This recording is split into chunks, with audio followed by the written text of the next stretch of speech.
cock your pistols.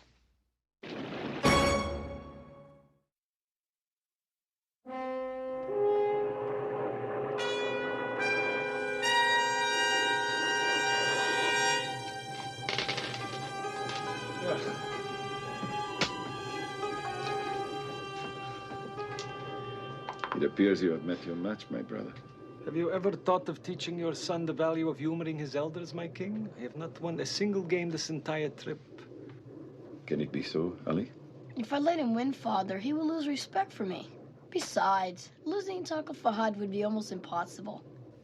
I mean, I've been so lucky on this trip, I don't think I could have lost to anyone. Well, you see, he admits it's luck.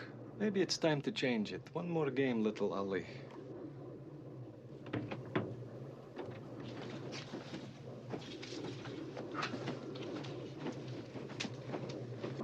Hi, Buck. Abdul, how are you? How's everything going on the King business? Having its ups and downs. How does it look? Smooth. Clear as a bell all the way in. They'll have us on the ground in Los Angeles in a half hour. The people are waiting for us, aren't they? Come on, I wish you'd stop worrying, okay? We won't even have to go through the airport. I got a car meeting us right at the tarmac. I should have known you'd take care of it. You always do.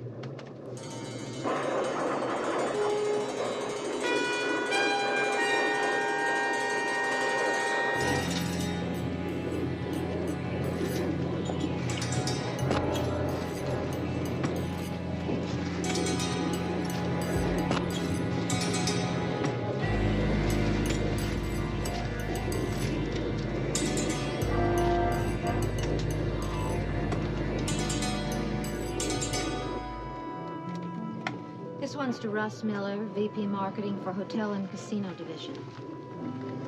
Almost have you home. I must say, Jessica, you're very convincing as a top-notch business lady. Always working, dictating. Well, I wish I'd been able to convince you to build a hotel in your country. However, I appreciate the ride. Halfway around the world's a long way to hitchhike. First one who moves is dead. This is a kidnapping. Do as I say and you won't get hurt. You, boy, get into this parachute. Please don't take the boy. Don't take the boy. Take me. I can be much more valuable to you for ransom. Get into this parachute. I know you know how. Get down! Get down! No more talk, or I'll kill that woman next. Don't allow anyone else. I'll come with you. Ali. I'll be all right, Father.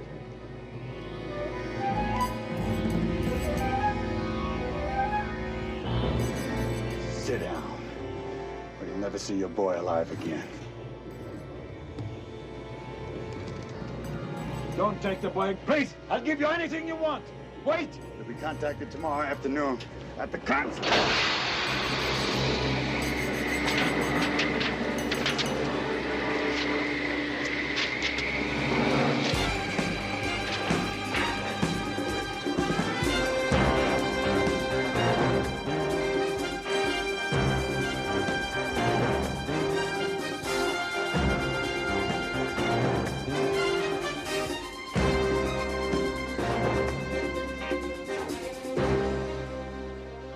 Houston, I need to... Yeah, fellas, let me get one more lap in, all right?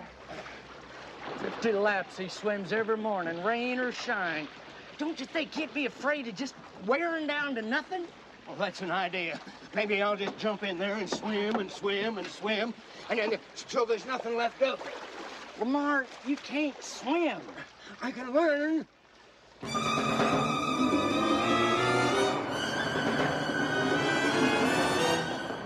Oh, fellas, listen, what's the problem? Did the heifers get out again? Houston, I need getaway money.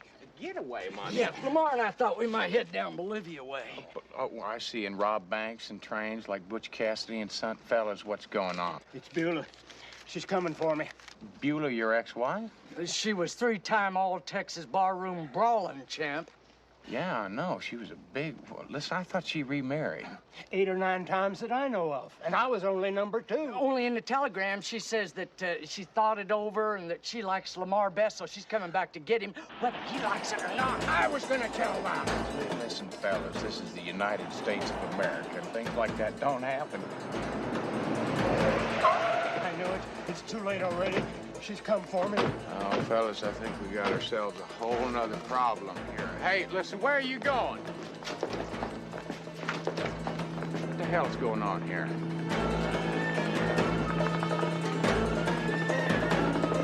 Now, I just want to warn you about one little thing, Abdul. Houston is not the kind of man who likes to be dropped in on like this.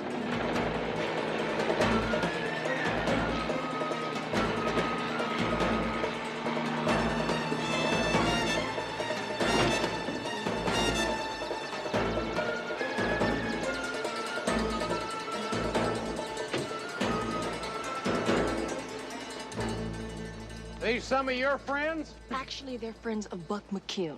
Buck? What's he got to do with this? Buck McCune works for me. He's also a friend. He said you'd be the best man to help me. I checked it out. He was right.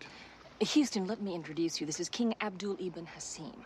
Now, last night, his 14-year-old son was kidnapped from the king's own jet. In flight, Buck was the pilot. Maybe in flight. You mean they parachuted? Yes. I love my son very much, Mr. Houston. I need your help. Well, I'll tell you something, Your Highness. I appreciate a father's love for his child. And being a friend of Buck's is not going to hurt you either. But I do not like talking at gunpoint.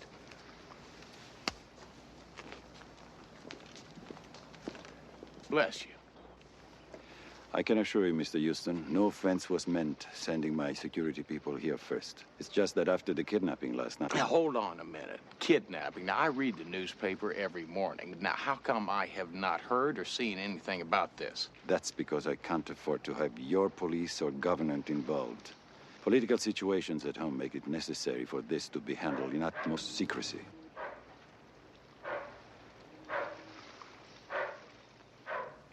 How can I help your son? My aircraft is only operated with top security measures in force. The only way the kidnapper could have gotten aboard last night was if someone already on the plane helped him. Houston, the Royal Security Force gave us dossiers on all the people on board. Now, that information is being fed into Baby right now. Well, Your Highness, I'll do the best I can. How can I get in touch with you? At the consulate. The kidnappers are supposed to contact me there this afternoon. Mr. Houston, speed is of the essence. I'll keep that in mind. Thank you.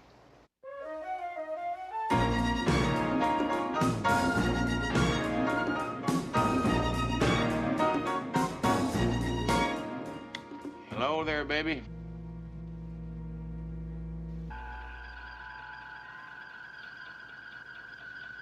Now, besides King Abdul, there were only 6 other people aboard that flight during the kidnapping. So let's start with the kidnapped victim himself. Alrighty. You've got Ali Ibn Abdul. Now, he's the king's only son. He apparently is a very bright boy, goes to a prep school in England.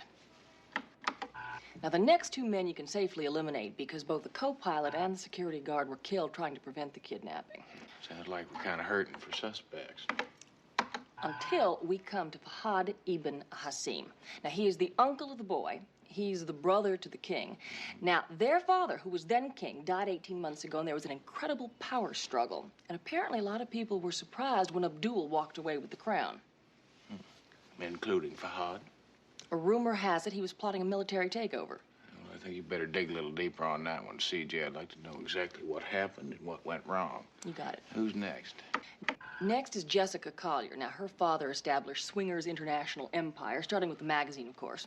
And when he died last year, she took over. What was she doing on the plane last night? She was catching a ride home after a very unsuccessful trip. Apparently, she'd gone to see King Abdul about establishing a hotel casino in that country. Now, he liked the idea, but he didn't want organized gambling in his country. Is there anyone else? Just the pilot. Good old Buck. Frank Thomas Buck McCune, the kind of man people write movies about. Bush pilot, soldier of fortune, that sort of thing. And now, the confidant and private pilot to King Abdul. You know, when I was 14, that man taught me how to box. When I was 15, he taught me how to fly. When I was 16, he saved my life in a mountain climb. Houston, where are you going? Well, I think I better find out exactly what happened on that plane last night, and I better start with Buck since he got us into this thing. Listen, have Murray check into the little lady's company. I'd like to know how it's been going since she took it over. What, a company? No, I'm already a week behind. Murray, don't worry about anything. I'll fill you in. Yeah, well, CJ, call England. Talk to the boys' school. I'd like to find out how he's doing, especially in athletics. You want CJ to call England to find out how a boy's doing in athletics? Yeah. Sports fan, Murray.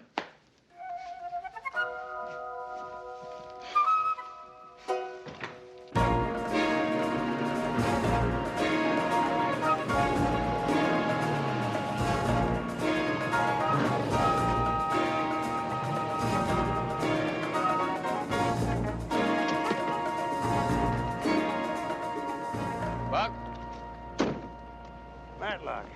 Hey! Oh, Fuzzy Matlock. Oh, boy.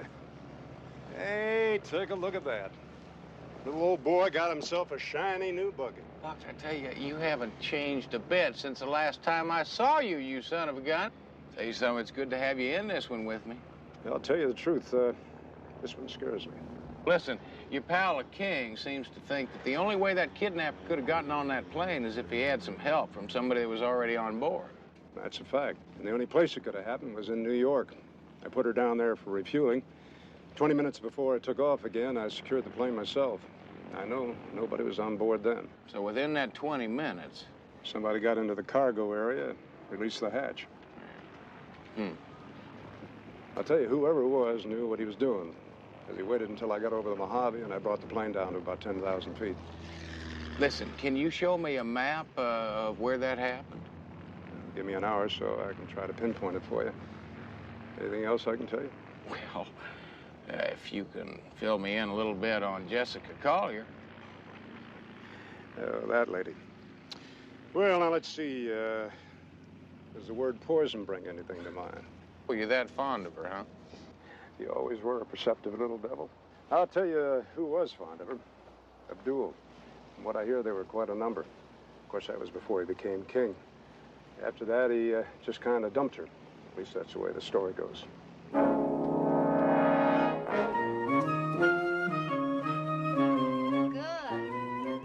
Good look. If we're really gonna make this work, you girls gonna have to be topless. And Henry, take your shirt off too. Nothing wrong with a little beefcake. It's gonna be great. All right, JR, it's all yours. Miss Collier. Oh, you finally made it. Studio B. Through that door. Take your clothes off and I'll be with you in a moment. No, wait, I'm afraid there's been some mistake here. See, Mistake? Honey, if you want to be a centerfold, get in there. Yeah, I know, and take my clothes off. But, you see, my name's Matt Houston, and I'm working on the kidnapping that happened last night. Oh, I'm sorry. I completely got confused. Has there been any word? Do they know if Allie's all right? Well, no, not yet, no. Oh, God. Abdul lives and dies for that boy. Not to know if he's alive or if he even survived the jump. What do you want from me?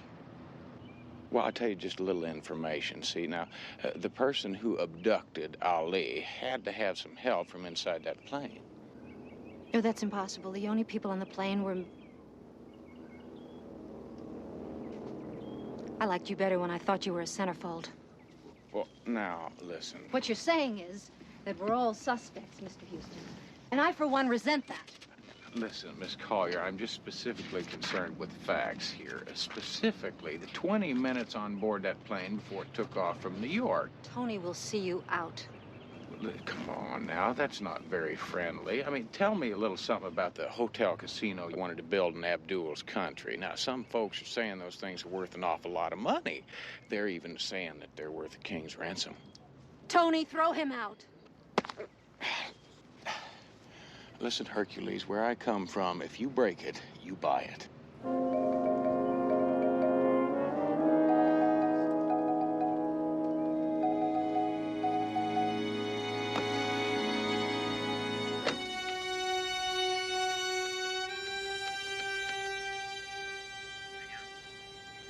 We've got trouble. Name's Matt Houston.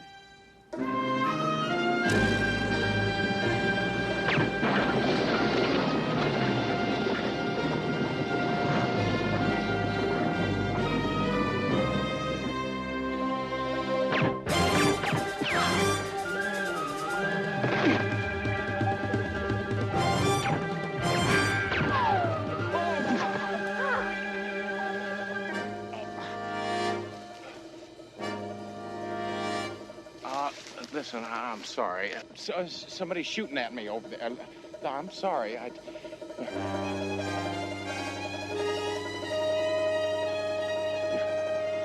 Happy trails.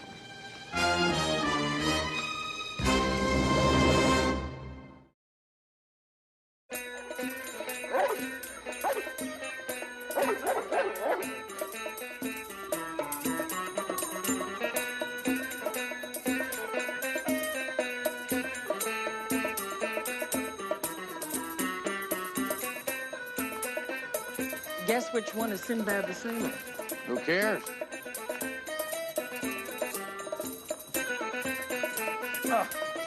It would be Mr. Houston. I am Prince Fahad ibn Hassim Ahlu Sahla. I greet you in the name of my brother. Well, thank you very much. It's nice of you. Yanni. And you would be his beautiful assistant, Miss C.J. Parsons. My brother has told me of you also, but Allah Jabak, you are even lovelier than he scribed. Well, thank you. And he says you're a lawyer, too. It's so hard for me to... Come, Miss C.J. Parsons. I have something special for you. But Prince Fahad, we really think it would be important to see the king, and Mr. Houston feels the sooner the better. My brother is a king. He will see you when he will see you. It is this whole kidnapping business. It has him depressed. Very, very depressed, I'm afraid. It doesn't seem to cramp your style much. Ah, at last. A little token of my esteem for you, Miss C.J. Parsons. The diamonds and the rubies are from the mines once known as King Solomon. The gold... What does it matter where gold comes from? Prince Fahad, thank you, but no thank you. So, if this is what you Americans call hard to get, people who know me well, Miss C.J. Parsons, will tell you, I get what I go after. I do not tolerate the pain of disappointment well. Well, this same disappointment that you don't tolerate very well, did you feel the same thing when your brother was chosen for king over you? You are in luck, Mr. Houston. It seems my brother has chosen to see you now. The secretary will show you the way. Mr. Houston.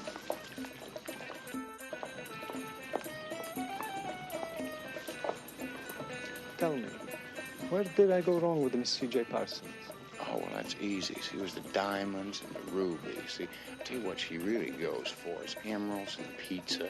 Yeah, pizza from Mom and the Belly's restaurant. Oh, he goes crazy for that stuff. Remember that? Pizza?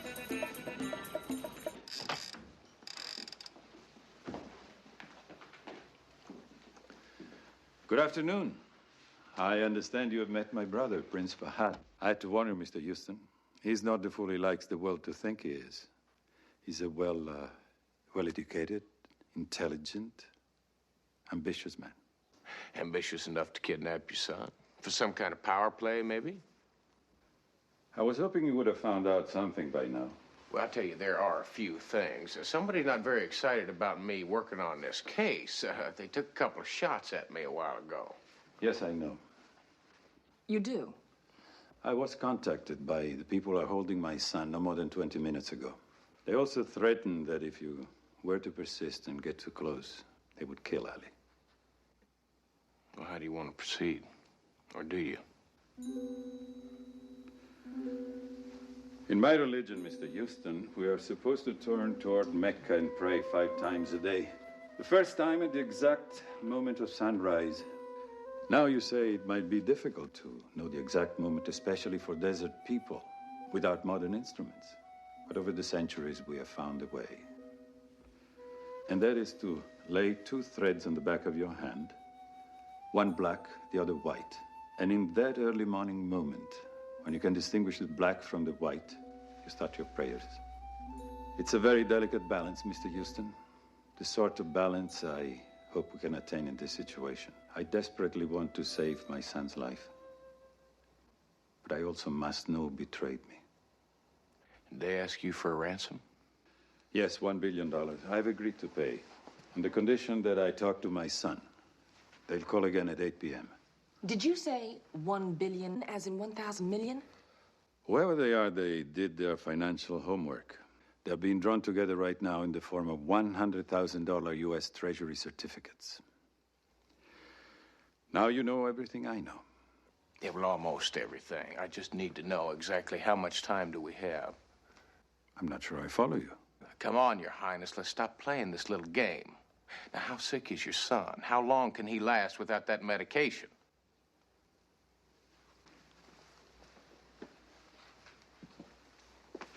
How did you find out? Something you said out at the ranch, it bothered me. I did some checking on it.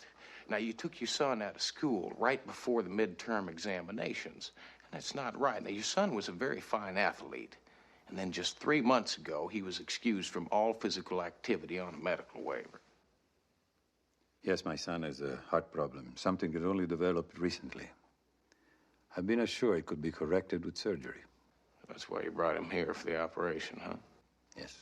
Why is there so much secrecy surrounding his ailment?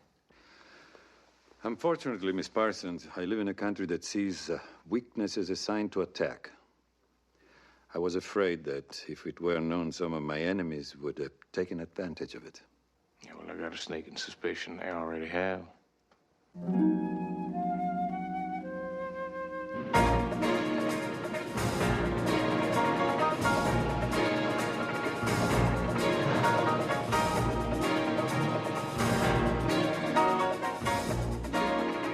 Hey, Matlock.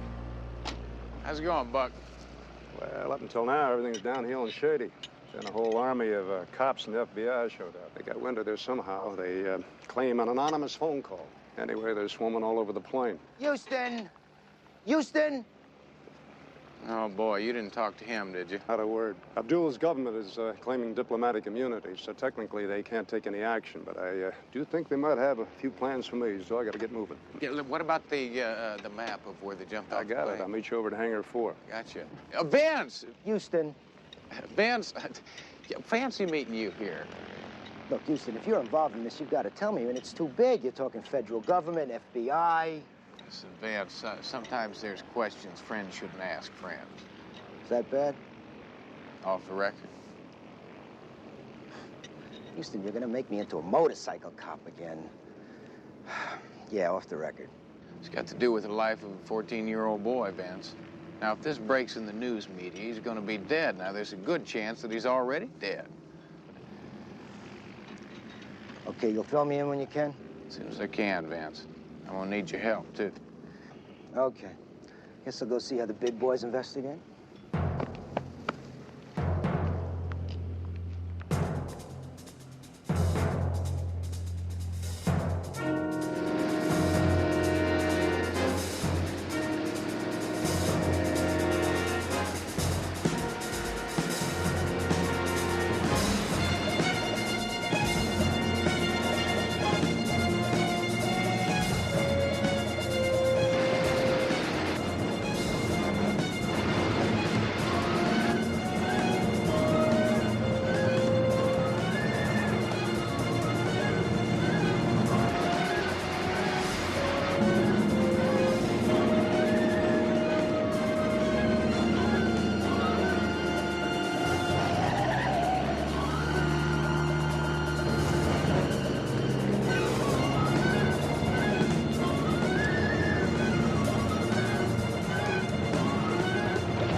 What the hell are you trying to do? I was trying to jam the elevator on that bird. You okay? Well, considering I just went trolling on the asphalt, I guess I'll be all right. Okay, that's it, boys. No more free passes. Now you're both gonna have to talk.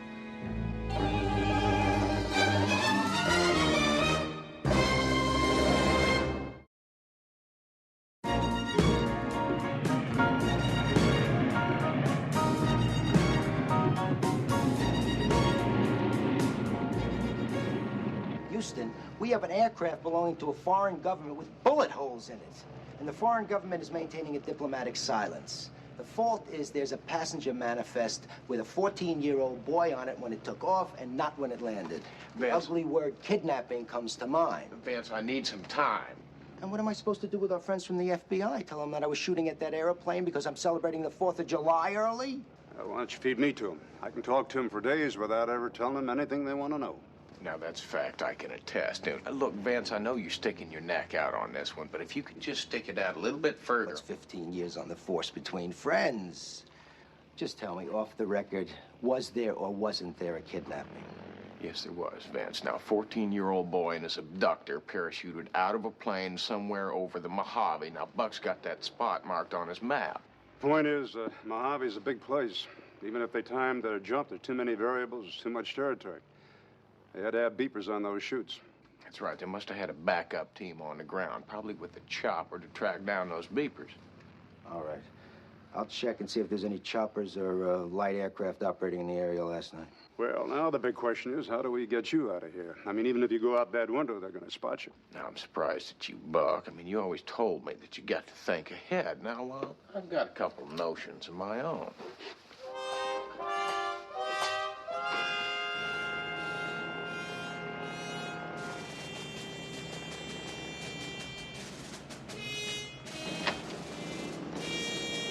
Gentlemen, Mr. McCune is ready to talk to you. Hey, where's the other one? What other one? You know what other one? The cowboy.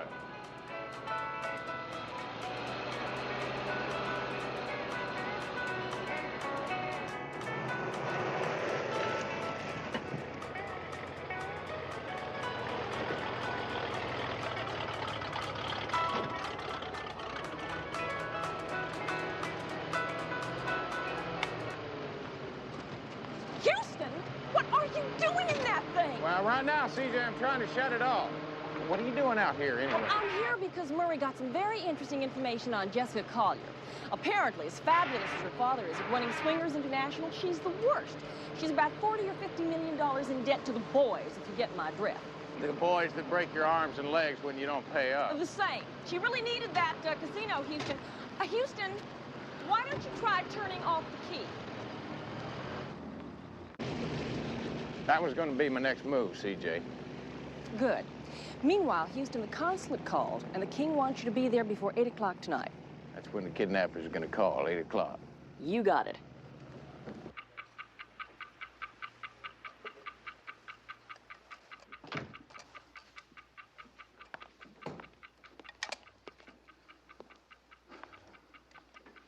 Thank you for coming, Mr. Houston. I wanted to personally apologize for wasting your time and risking your life. I've told my secretary to mail you a check. I hope it will be satisfactory.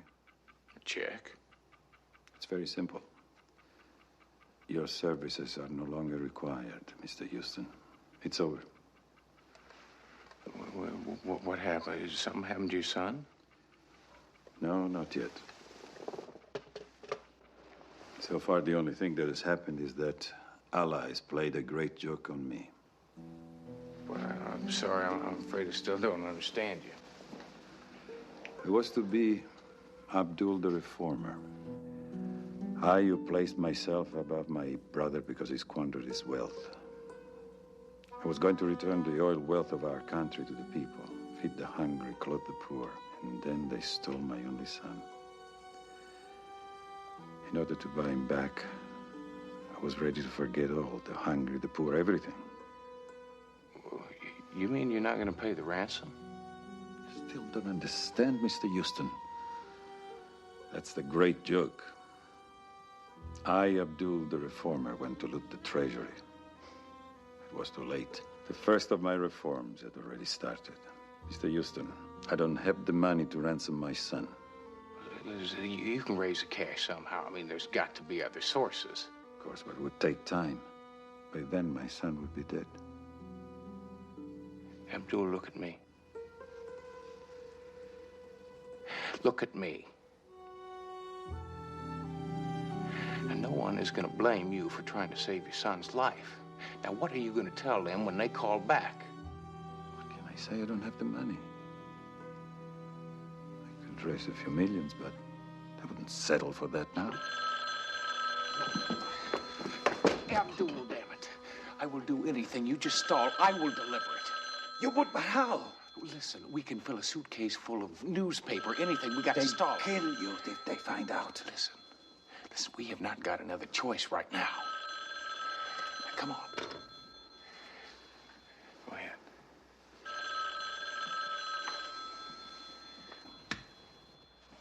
This is Abdul. Father? Ali? How are you, Ali? They're treating me all right. I'm cold. I don't feel very well.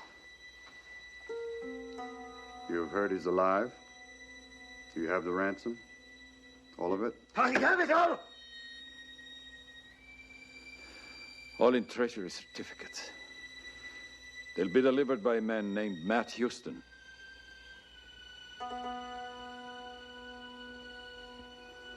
We will call again. 5 a.m. with final instructions.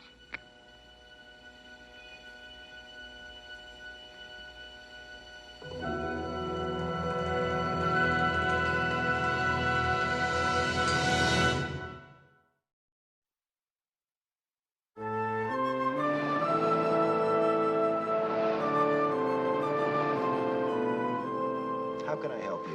Well, for starters, how'd you do on the Mojave location? Good and bad.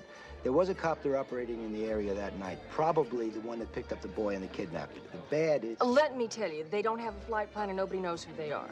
You got it. Vincenzo! Vincenzo, è qui un'altra volta, eh?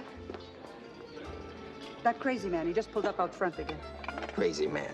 Ma quel matto là, the one who has the bed sheets on his head. The one who says he wants to buy my restaurant. Prince Fahad? What would he be doing here?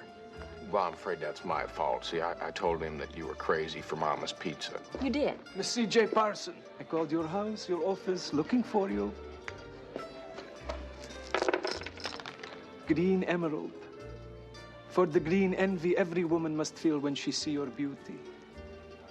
You told him about those two? Yes, I did. Yeah. Madame Novelli, please, 1,000 pardons. I make it 5 million for this lovely restaurant. 10 million. Price does not matter. It is a love offering.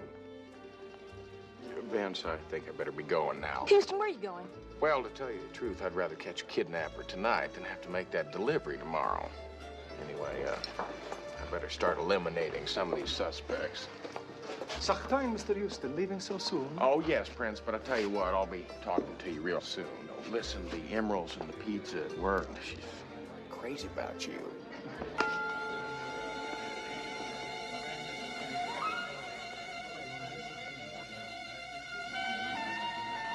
Hello.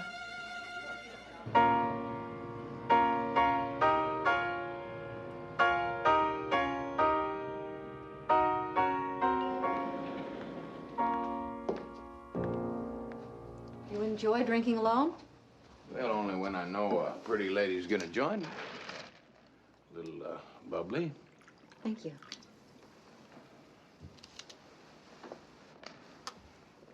On the phone, you said it was urgent. Had to do with Allie's life. Oh, yes, it is urgent. Yeah, it's got to do with your life and my life and possibly how much money we're both gonna make out of this deal. You see, King Abdul wants me to deliver the ransom money. Well, you know all about that anyway. I don't know what you're talking about. Well, Jessica, I mean, you set up the whole kidnapping thing. You're out of your mind. Jessica, why don't you just knock it off? Your company's been going downhill ever since you took it over. You borrowed an awful lot of money from some people who get very nasty when you don't pay them back. You and your relationship with King Abdul, no, that sure didn't make it very hard to set things up, now did it? Who do you think you are? Who do you think you are? I loved little Ellie as if he were my own. I loved Abdul before. So I'm a lousy businesswoman, Mr. Houston. That doesn't make me a kidnapper. Someone who could turn on the people she loves. Abdul. Sorry, Jessica. I'm sorry, Jessica. We cannot take any chances. Now, what I told you on the phone is true. It is a matter of life and death. Ollie's.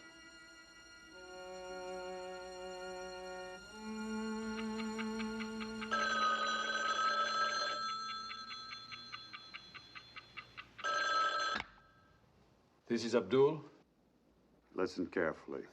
I'm only going to say this once. Now, you listen to me, friend, for just one moment. Now, I know you're doing exactly what you're told. But I tell you, this thing could go a whole lot smoother and a whole lot faster if you just put your boss on the phone. Put Buck McEwen on the phone. Hello,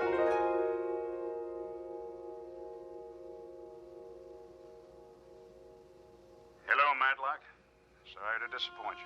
Listen, Buck, it's not too late to turn this thing around. Just please let that boy go, all right? And I promise you, I will give you time to get away. Bottom line, Matlock, I get the money or the boy dies.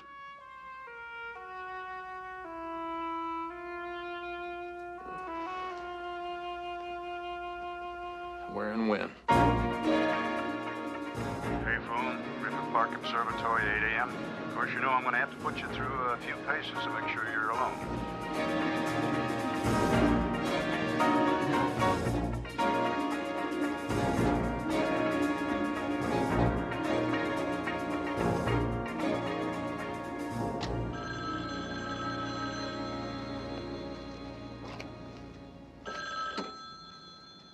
Houston. Hello there, Matlock. Hello, Buck. Look, old buddy, there's no point in either one of us getting hurt. Just remember I taught you most of what you know. Yeah, when did you forget the most important things she taught me, Buck? Like honesty and the value of one man's word to another. Now, here's the bottom line. If you look across the street, you'll see a motorcycle. Just go in the direction it's pointed. You take the first fire road. You got 4 minutes to get to the payphone at the bottom of the fire road. Otherwise, the boy's never going to be seen again.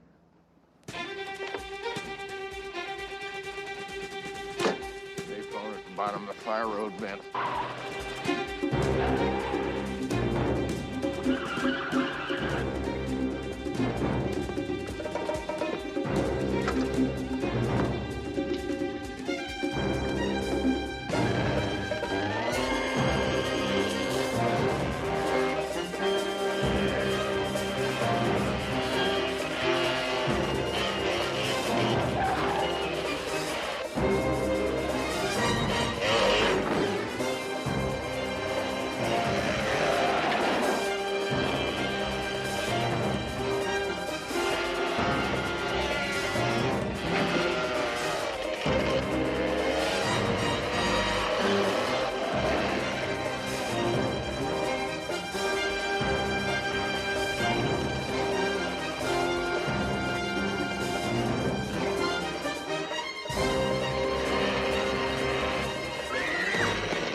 I'm sorry, ladies. Are you all right?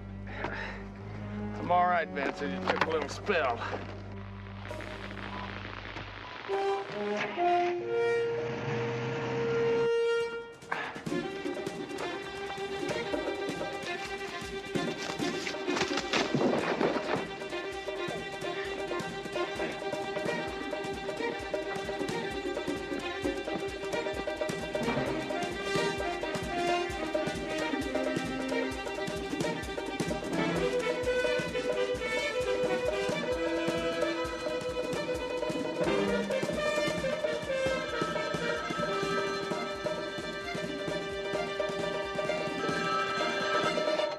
Houston. The path in front of you leads to the miniature train depot. You got 3 minutes to reach the payphone. On my way to the miniature train, Vince. Houston, where the hell are you?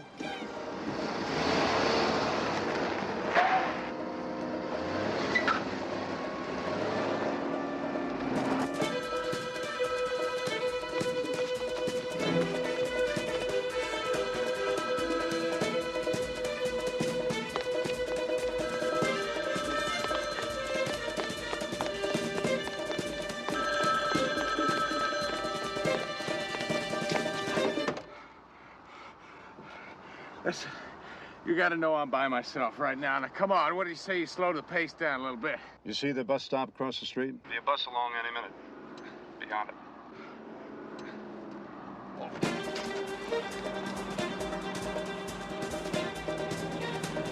Catch the bus, Vince. As soon as I know where it's going, you'll be the first to know.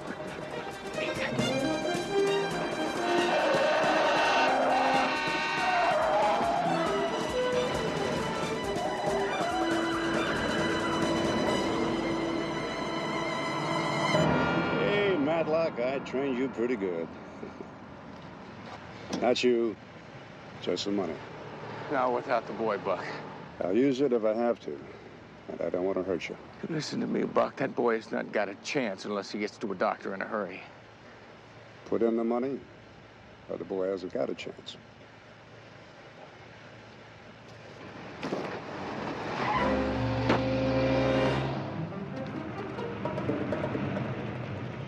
Listen, kid, how'd you like to rent your van? Here's my card, and, well, here, take all of it. I appreciate it, thanks. Awesome, Mr. Houston.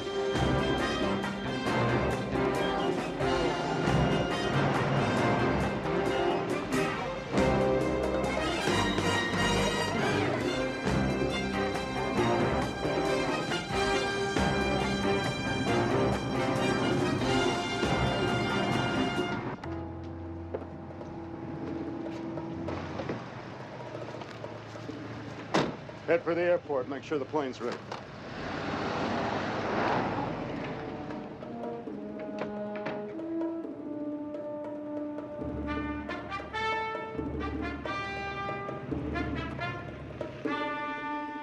Cakewalk all the way. How's the boy doing? Piece of cake. We've been had. What are you talking about?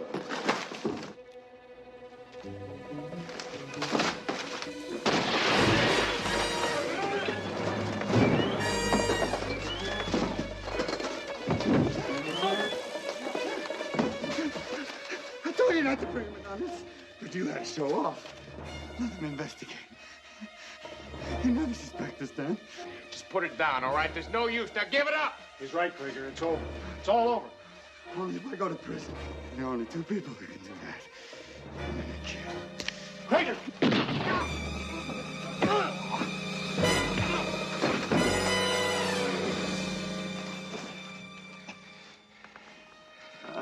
Boy, that was pretty stupid, wasn't it? Don't let the medics get to me, okay? Couldn't handle prison. Buck, why'd you do it? Too many things, too many places. And that was a chauffeur, a private jet, brass ring. I just could never catch the brass ring. Hey, Madeline. Don't be mad, huh? Buck.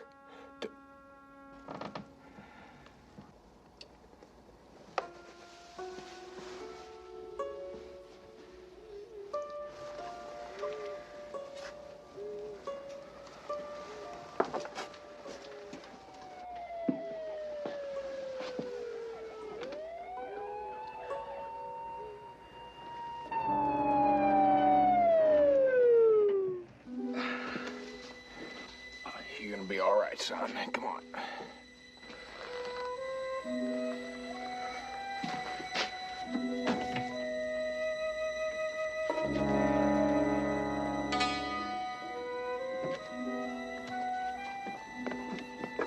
Where's Buck McEwen? Inside, Vince. You saved my life again.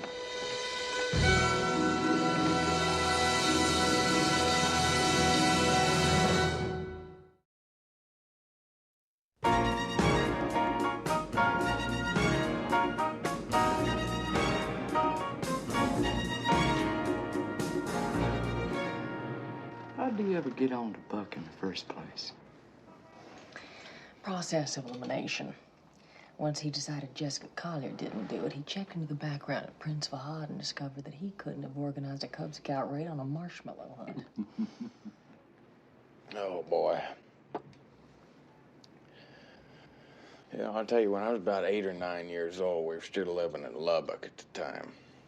And they had a minor league ball club there, and these guys were just terrific. There's one guy on that team that was so good. Oh, he was my favorite.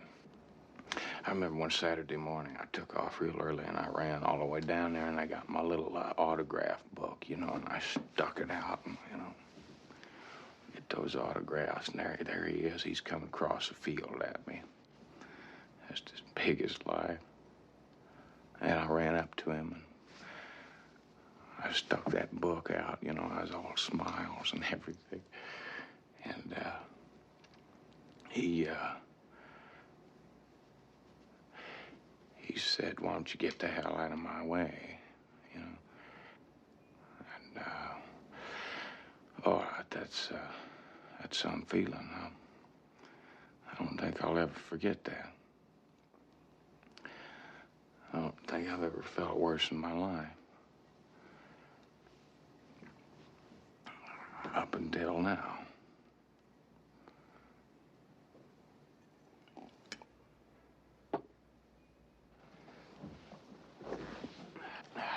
Listen, everybody, I'm sorry. I'm being kind of a wet blanket tonight.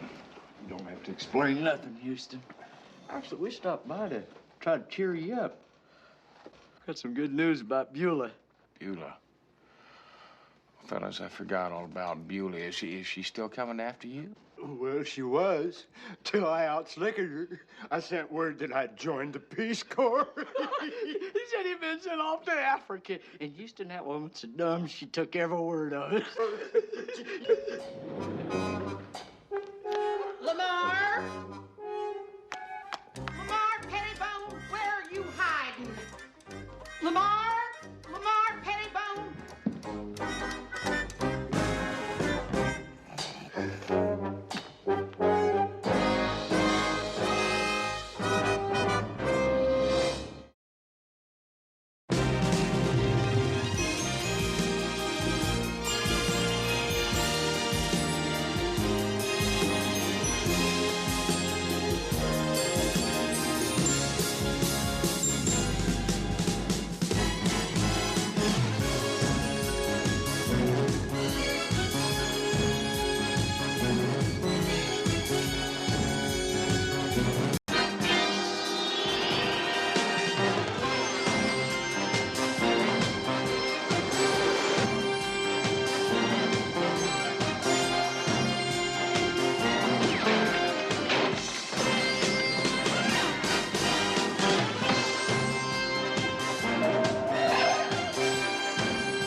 Better cock your pistols.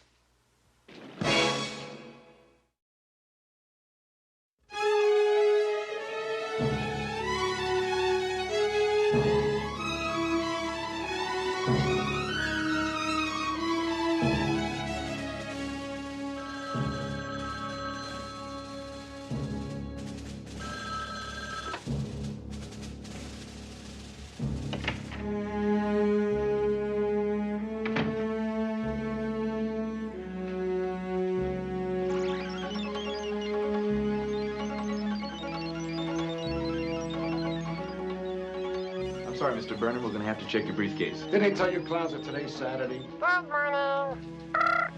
Sir, if you would just... Ah, what's the use here? Keep it. Compliments of Herman Burnham. Your boss will probably think I stole it from him anyway. We'll have to have your identification badge also.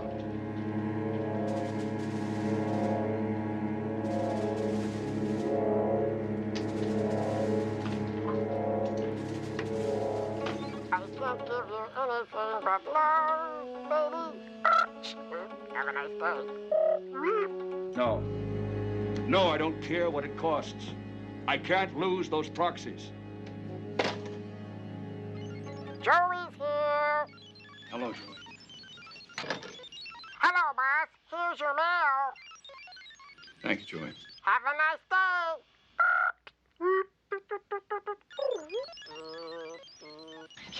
Can't believe this. I mean, you're destroying the magic. We're so close to being finished. Close. You are finished. I've got the proxies. I am taking over the company, bringing it back to reality before you or my brother bankrupts it. Now, here's a bulletin. It's over. No, it's not over. Joey's Wall is my life, and I'm not letting you throw it away. Hello, John Gordon. Here's the mail for the lab. Thank you, Joey 3. Have a nice day. I love you, John Gordon. I can't give you anything but baby. Hello, beautiful. Joey's here. I wish you'd stop doing that. I have a special delivery for your boss. Go right in. I can't give you anything but love, baby. No, by tomorrow. Right. Joey's here.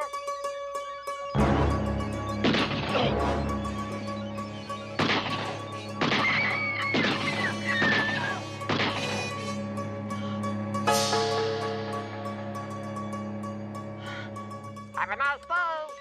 I can't give you anything but love.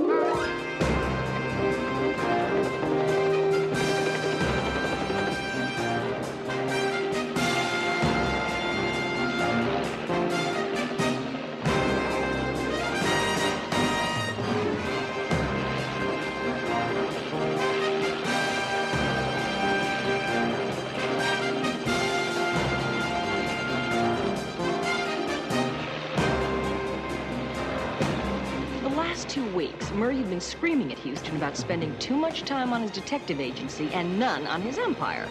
So today, Houston promised Murray they'd spend the whole day catching up on a logjam of paperwork.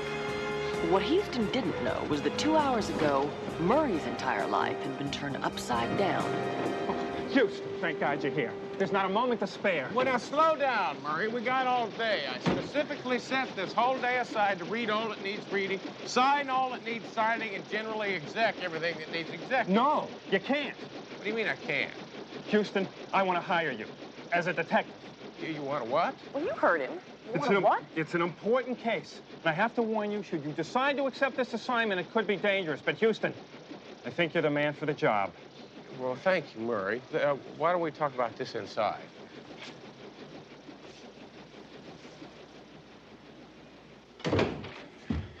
In a way, of course, it's your fault.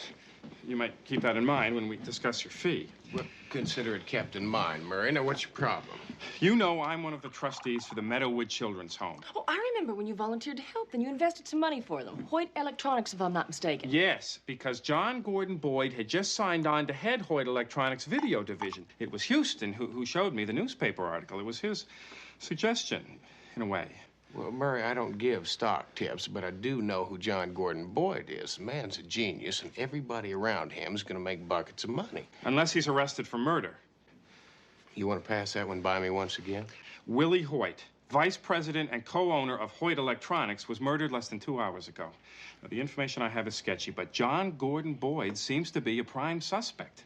Well, is there any reason why they suspect him more than anybody else? It was his robot who did the killing. His robot, as in mechanical creature? But of course, Houston, those people at the orphanage trusted me, and now their investment. Please, you've got to help me. Murray, you got me. I'll do the best I can. I mean, you'll do it? Mm-hmm. You'll take the case? That's what I just said. So what are we standing around here for? Come on. We got a case to solve, cowboy. Well, Murray, I'd like to finish Let's shake a leg, Houston. Coffee. Yes, sir.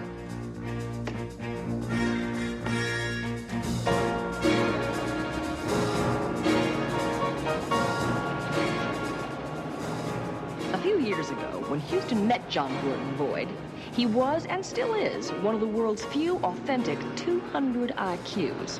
Still in his teens, he became a legend in the video game industry and the creative backbone of Hoyt Electronics. Where's John Gordon? Now tell me, does that look like the face of a killer? Murray, have you ever heard of Babyface Nelson? You're a pretty boy, Floyd. Billy the Kid, and I'm sorry I asked. Gee, I couldn't believe my ears when Murray called and said you were coming out. Well, he said you might be in a little bit of trouble, so we decided to wander out. Listen, this is C.J. Parsons. She's the top lawyer and a good person to have around. I don't know what to say. I mean, all you being out here. Nobody's ever gone to bat for me before. Have you ever been in trouble before? Hello. Please get out of the car, gentlemen. Ma'am? What's this? All callers' cars must be searched upon entering or leaving the premises. Well... In addition, I need you to wear these identifying badges on your person in plain sight at all times. Oh, look, please wear the badge. I'd even be stopped if I wasn't wearing one. Houston, the video game business is a multi-billion-dollar business, but it's a competition of ideas. First one with a Pong or a Pac-Man wins all the marbles. Mm-hmm. Murray's right. And the industrial theft of ideas is a major problem, so obviously the security has to be intense. While you're on the premises of Hoyt Electronics, you will not stray from restricted areas. I'll orient them. Listen, I'll just pull my car around. No, look, they'll have to park your car. More rules. Listen, what happened out here this morning? Well, Willie Hoyt called a meeting to discuss Joey's World. Oh, Murray mentioned that. Now, what exactly is Joey's World? It's the ultimate video game. It's going to be life-size, Houston. It's incredible. You have to see it to believe it. Anyway, at the meeting, Willie Hoyt said he was going to take control of the company and cancel Joey's World. I don't know. I'm afraid I threatened him. Yeah, well, don't worry. The man wasn't threatened to death. He was shot to death. Well, why don't we take a look around, huh? Right? Whoa! Why did you shoot him? What am I doing?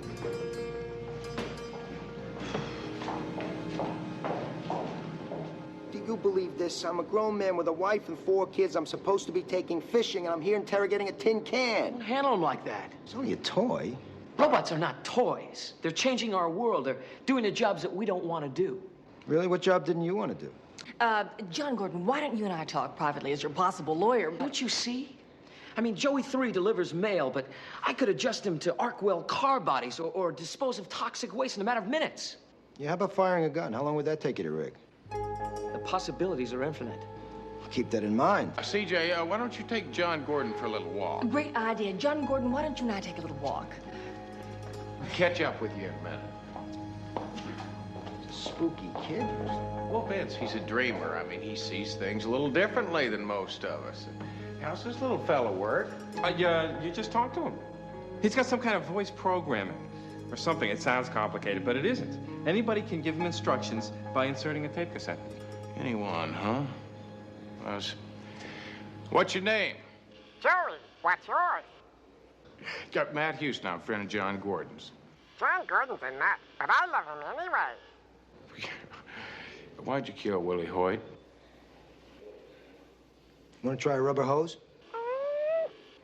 Come on, Vance. Feeling okay, Joey? All systems are go. How long you worked here, Joey? I was born here. Well, listen, have you got any idea who put that gun in your hand? Why didn't he answer? I don't think he knows. A robot can only respond with information that's been programmed into him. So, in other words, he's got no memory of the murder because that information's not on the tape that's inside of him. That's right. So how'd he fire the gun? That's a very good question, Vance.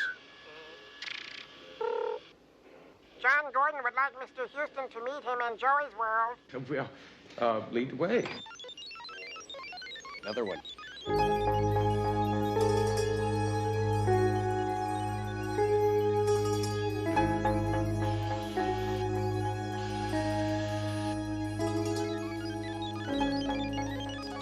It's okay, Riley. He's with me. And I hope that one day every kid can have his own Joey. That's a good idea. I tell you, I wish I would have had one of those things when I was a kid. I mean, it's great.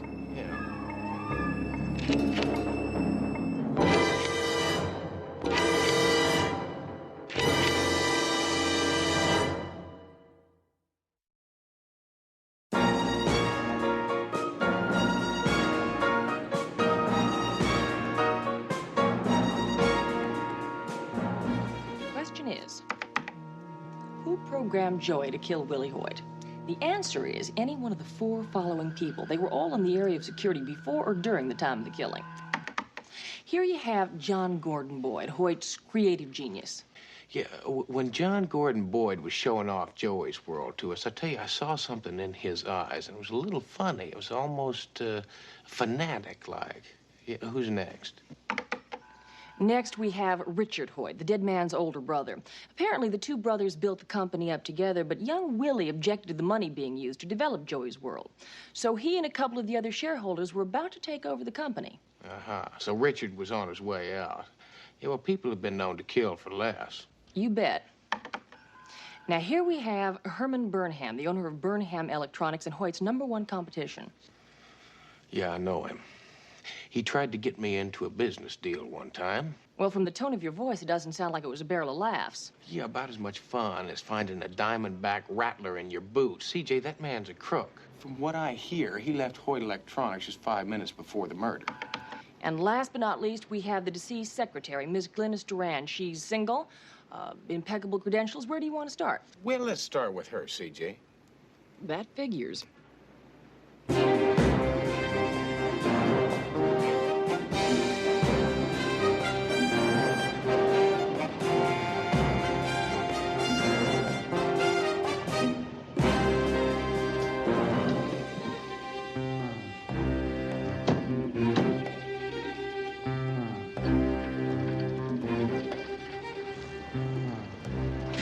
Expensive for a secretary, doesn't it? Sure does.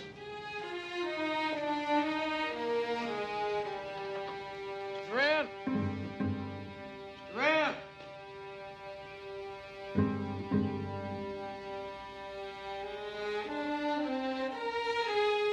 CJ, I'm getting a funny feeling. I know what you mean. Better check upstairs. Miss Duran!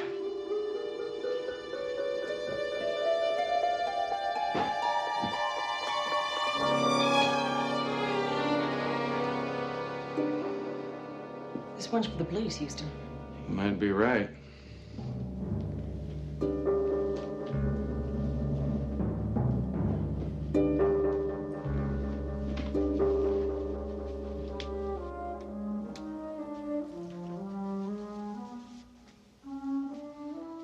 Look at this. Blueprints.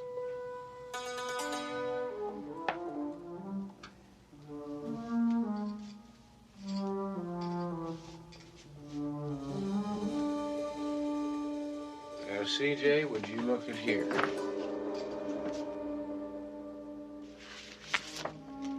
These were taken out of Joey's World. They certainly were. What did she want, besides your best side?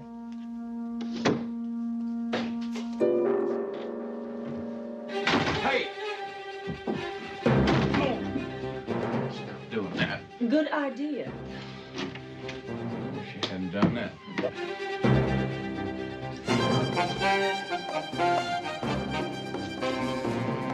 Do you recognize him? Yeah, it's Hoyt Electronics' chief rival and the favorite crook, Burnham.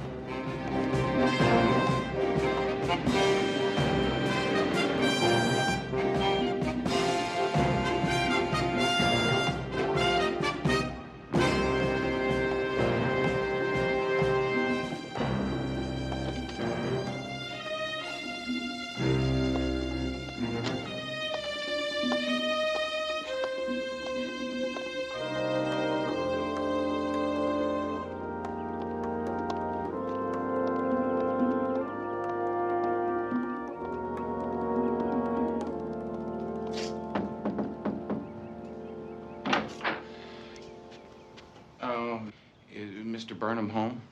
How would you like to have your head stuffed through your collar? Well, no. Yeah, I mean, not really. Listen, yeah, if I could you...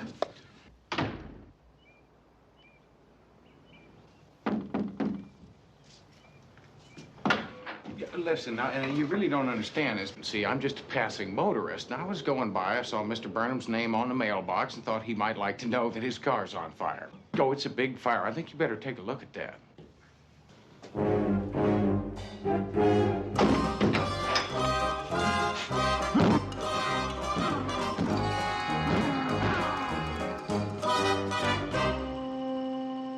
Houston, what are you doing here? As far as you're concerned, I'm in South America. No, you're not, Herman. Especially since you took the photos out of Miss Duran's house. You see, where I come from, they call that breaking and entering. Only if the lady presses charges. Yeah, wait a minute. Would you explain that for me? What I meant was I met Glynis at the Hoyt place, and she seemed like a nice lady, that's all. I get it now. Yeah, you bribed her to spy for you. So what? I mean, Hoyt stole from me, too. That's part of my business. You don't think so? Look at this. It's his Joey's World, mine Marvin's Maze. Two guys working on the same idea at the same time. Now, did he steal the idea from me? Who knows? Yeah, well, I'm not talking about honor among you two thieves. I'm talking about murder. You remember Willie Hoyt. Yes, he was murdered. Now, why would I do that? Because you're a greedy man. And I know that there are billions involved in this electronic video game business. And who comes first at it? Now, why don't you just tell me why you were at Hoyt Industries this morning? I had a meeting with Richard Hoyt. Like Marvin's Maze, Joey's World is incredibly expensive to develop. So Richard wanted to bring me in as a partner, so we worked together. That way, maybe neither one of us would go broke. Yeah, but Willie didn't want that.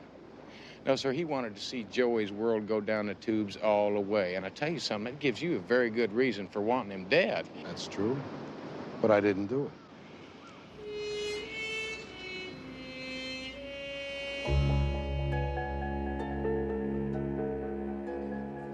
Blueprints? Photos of her boss. What's it mean?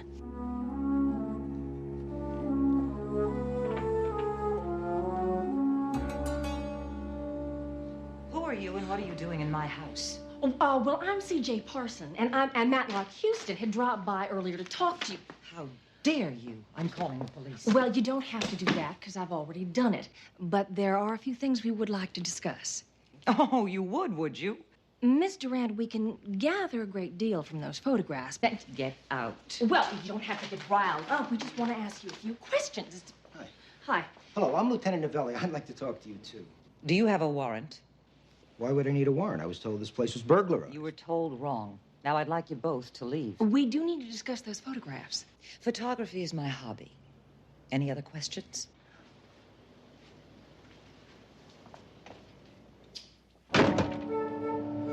I guess not. Now, why would she ask for a warrant? The lady asks good questions. What lady?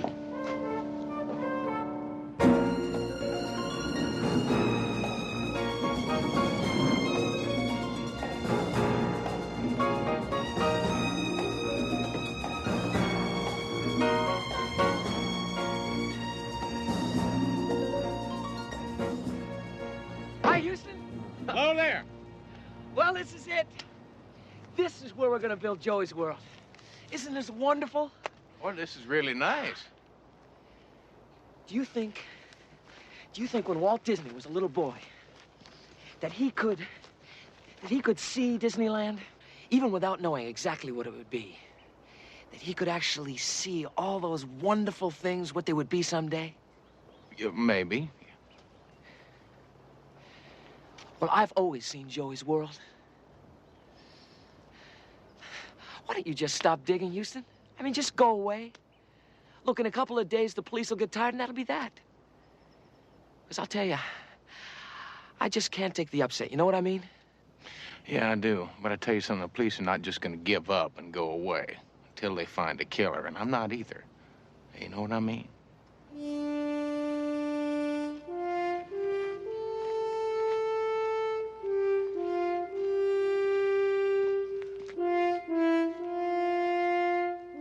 Mr. Hoyt, my name's Matt Houston. Yes, I know. John Gordon told me about you.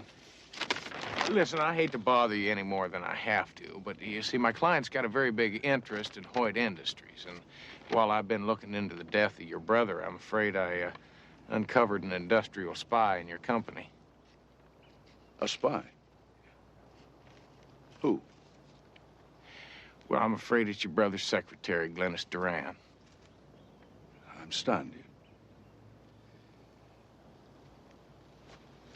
Do you think she or Burnham could be the one behind the killing? Oh, you see, that's all very possible. But, yeah, let me remind you again now, this whole spy business is strictly for my client's interest. Now, it's very possible it could have been either one of them. For that matter, it might be John Gordon. As far as that goes, it might very possibly be you.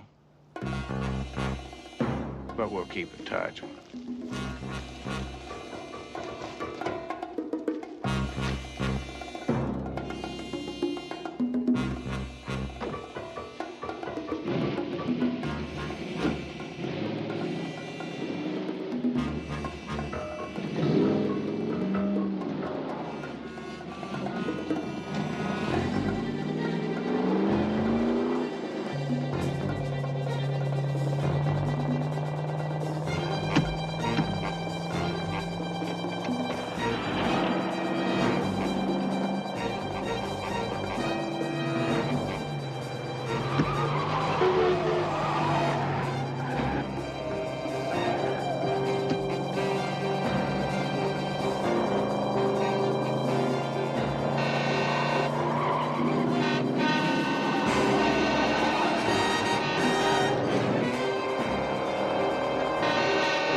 CJ, I'll tell you what really bothers me, and that's that the cowboy code says that you cannot hit a smaller man. But I'll tell you something, in John Gordon Boyd's case, I'm about to make an exception. Well, you don't know for sure that he broke your brake line. Oh, come on, CJ, who else was there? Well, you don't know for sure that anybody broke your brake line. You could have kicked up a rock and broken it yourself. If I may make a suggestion? Oh, come on, a rock? Oh, my Aunt Millie's armadillo.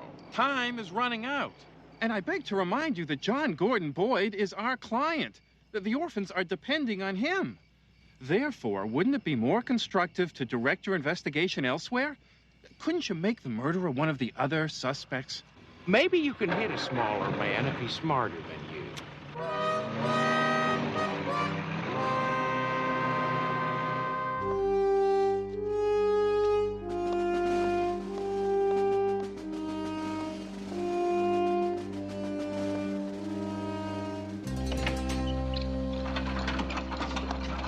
Now, Richard told me not to talk with you, Houston. Yeah, well, Richard does not count right now. John Gordon, you are going to talk to me whether you like it or not. Goodbye, Houston. You just hold up. What do you do? This is ridiculous. You're wasting your time. Now, John Gordon, you are going to talk to me. What's going on? Wait, I'm going to find a baseball what bat. are you doing? This is ridiculous. Will you let me down? A piñata. John Gordon, you are going to talk to me. All right, what do you want to know? First, I want to know why Richard told you not to talk to me. Because you might find me guilty. Well, are you guilty? I mean, did you kill Willie Hoyt? Of course not.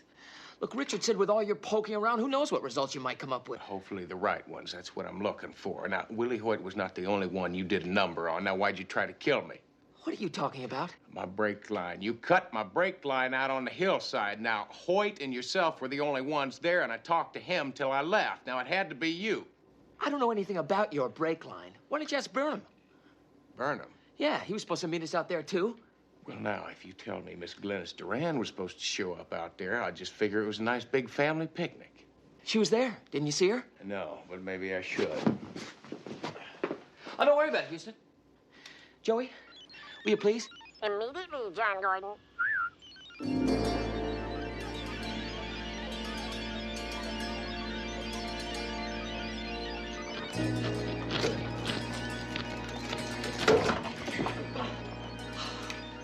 What should we do to Mr. Houston? See, Houston? My Joey's can do lots of things. You know, that really wasn't very nice of you to hang me up there. Not very nice at all. Should we make him inoperative? We can dismantle him. We're waiting, John Gordon. We're waiting, John Gordon. I'll talk to you later.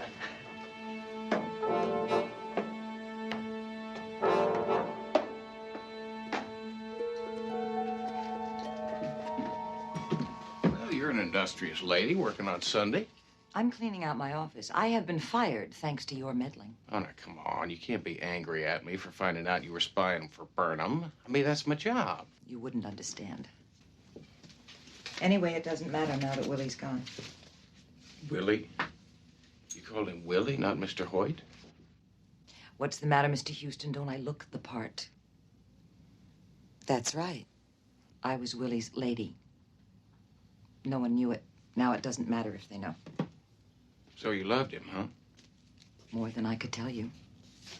I'll tell you something, it's easy to say that you love somebody, but I mean, really, here you are stealing all of his secrets and selling them to Burnham. I mean, unless he wanted you to steal those secrets and sell them to Burnham.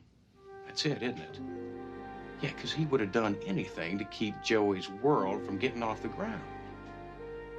And Burnham double-crossed him, went in partners with Willie's brother, just to finish up Joey's world. When Willie found out, he said he'd kill Burnham. Yeah, unless Burnham got to him first.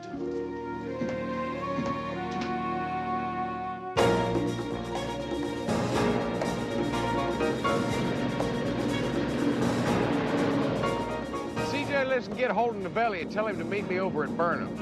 If I'm not mistaken, that man has just become our #1 candidate for killer. Will do. Right. Bye.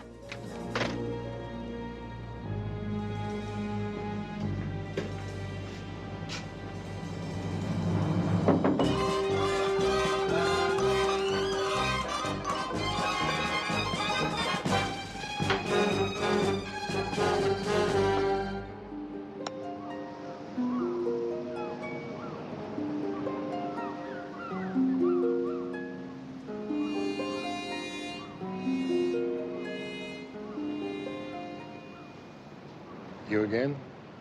How do you keep getting past my man? Well, you see, it's survival instincts. You see, I have this reverence for life, especially my own. You really ought to have the same reverence, Mr. Burnham. What are you talking about? Well, I'll tell you something. It's really quite simple. You can... Oh, now wait, listen. I'm just having a little chat with your boss here.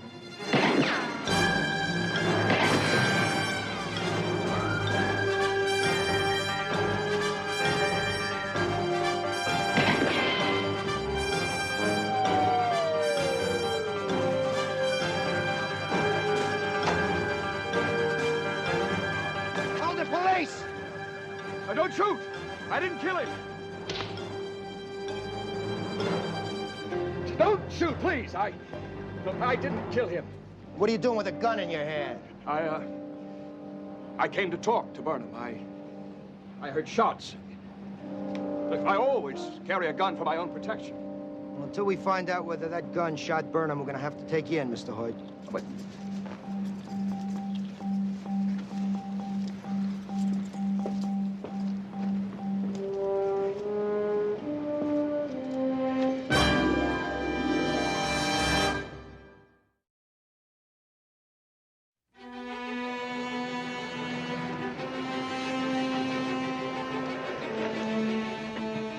Hello. Hi. I'm here to see John Gordon Boyd. Yes, please wear this badge in plain sight at all times and check in with the guard inside. You bet.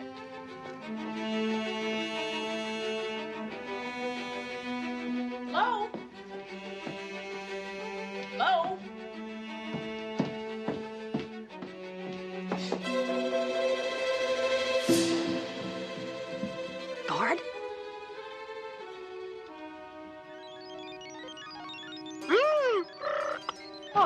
scared me. What happened to... You're to follow me.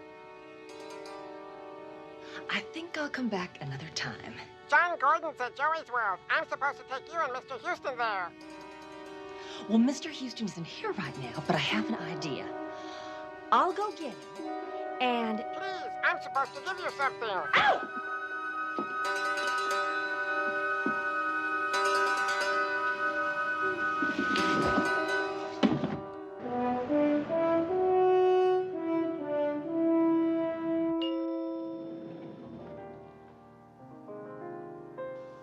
It's 2:45. There's no one in the place except you and me. Murray. Murray, I didn't know you played the piano. I got a little story I want you to know. I didn't know you drank either.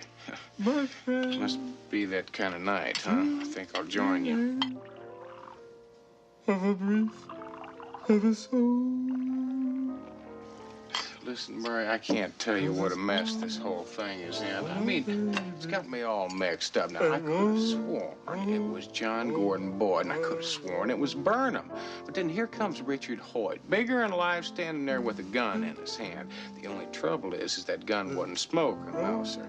You see, he pulls up to Burnham's house, hears shots, gets scared, reaches in his glove box, grabs a gun, but he never fires it. Yeah, Vince in his lab proved that, and it just messed everything up. So who killed Hoyt? Who killed Burnham?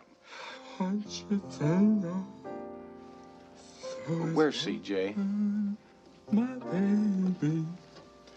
And one more for the road. Murray, what are all these documents here? And one Murray, that's the mortgage to your house. For the... Mr. Matlock.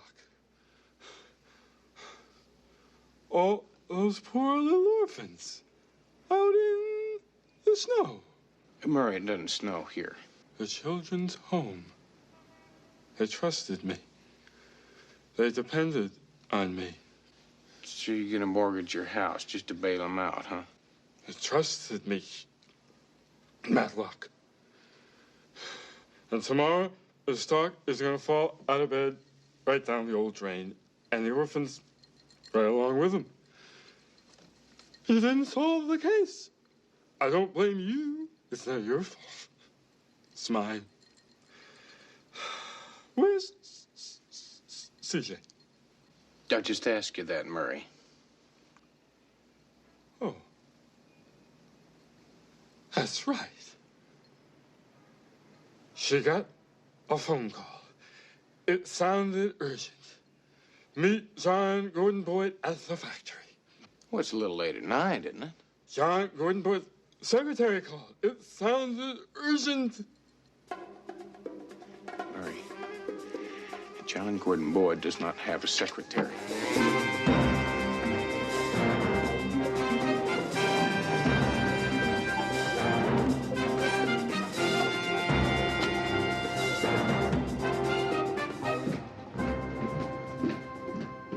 CJ!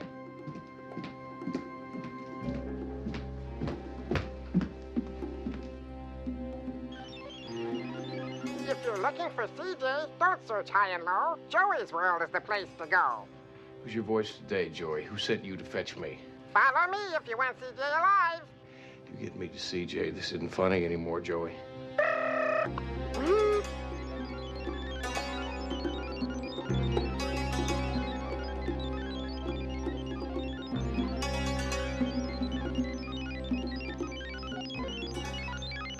CJ!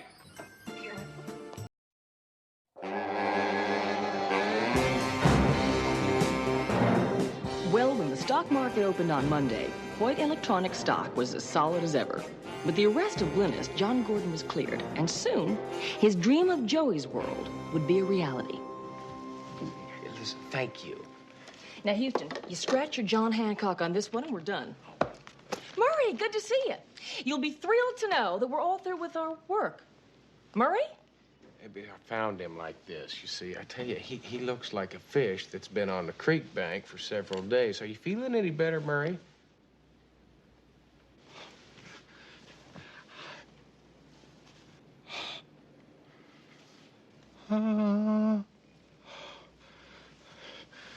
Houston, that brandy. I will never, never, never drink again. I swear to you, I will never touch another drop. What's this? Someone's got the same name I do. It's not the same name, Murray. It's for you. Yeah, listen, Murray. Maybe you shouldn't look at that right now. I mean, there's a better time. It's a bill from you. Well, Murray, you did hire Houston, so we thought that we ought to itemize things a bit for you. Murray, hold on. Just deals at the end. Listen, Murray. It's just a joke. The whole thing's a joke. A joke.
Better cock your pistols.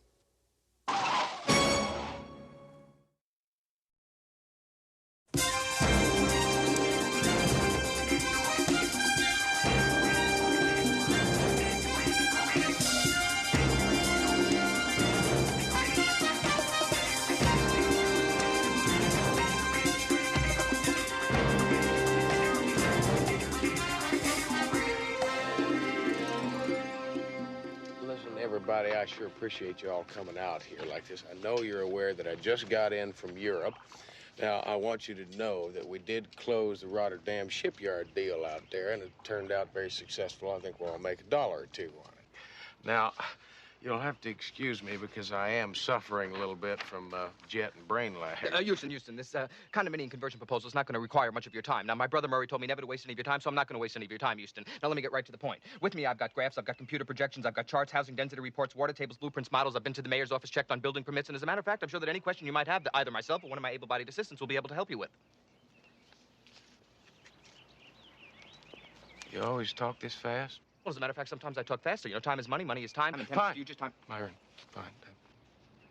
See, it's because of your brother Murray that I don't have any time today. See, he's sitting in Singapore waiting for CJ and I. We're on our way to the airport. He's got another sweet business deal. Well, that's absolutely no problem because I can sum this all up for you in 5 minutes. You got 2 minutes. But, Houston, you don't The understand. clock's ticking, Myron. Okay, the apartment complex in Denver. Now, if I can just get you to direct your attention to the black one over here, I think this will help clarify. Thought he was going to the Orient. What are all those men doing down there? Looks like they're having a business meeting. They're read an article about Houston in Playboy. It says he often conducts his board meetings around his pool or his private jet flying off to some exotic location.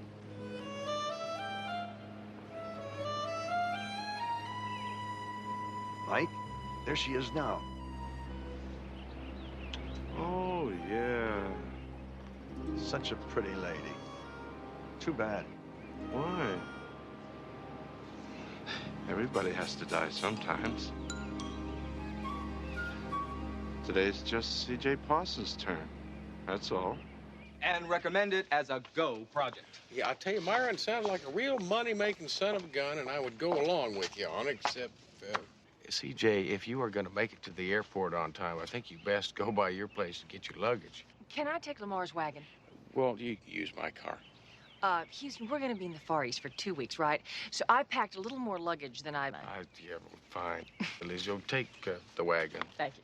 Oh, by the way, listen, there's a trailer in back of the barn. You can hook that up. It's got all kinds of room. Myron, why don't you recap that condo deal for Houston? Great. You know, as a matter of fact, there are a few details that I neglected to cover. First of all, the mayor in Denver is not particularly happy with the fact that... Myron, just hold up a minute. See, I do have a problem with these condo conversions. Now, I don't believe the people that are living in those apartments right now are going to be able to afford $150,000 that we're asking for the conversion. Well, that's absolutely no problem at all. We're going to have people standing in line to grab up these units. Myron, it is a problem. See, I don't think it's right to kick those people out of their apartments just because they can't come up with the price of our condo. Houston, we're talking business. No, Myron, you're talking business. I'm talking people. This meeting's adjourned, folks.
Catboy 1, come in.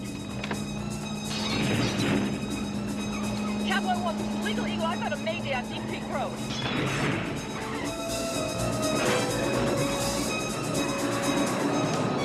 Houston, it's CJ. Your CB radio. I just heard it. Trouble on Deep Creek Road. It's a Mayday. Excuse me, fellas.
Mike, this is crazy. Let's get on here. I want to make sure she's dead first. Of course she's dead. Nobody could survive that. Yeah, we'll see about that. I'm telling you she's dead. Yeah. And takes care of Reynolds, Baxter, and now Parsons. Just 2 more to go, and a whole week to do it in. Yeah, well, I want to make sure. Hey, isn't that Houston's car? Let's get out of here. Come on. First this. Now she is dead.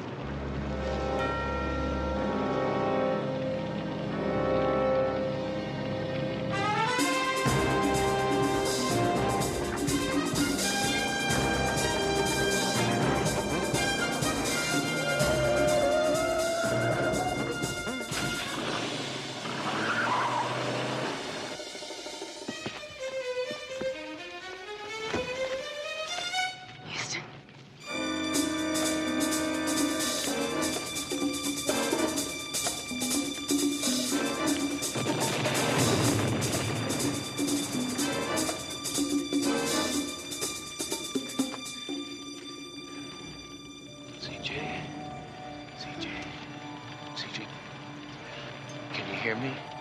No, easy, CJ. It's me, Houston.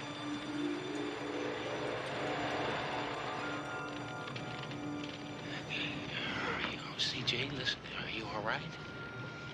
Houston, those men, what happened? CJ, listen, just take it easy. I'm just gonna get you to the hospital, all right? Just Houston, they looked like Laurel and Harding. They tried to run me off the road. They said that takes care of Baxter, Reynolds, and now Parsons. Yeah, come on, I'll get you to the hospital. We'll talk about Houston, they looked like Laurel and Harding. They tried to kill me. Come on, let's go.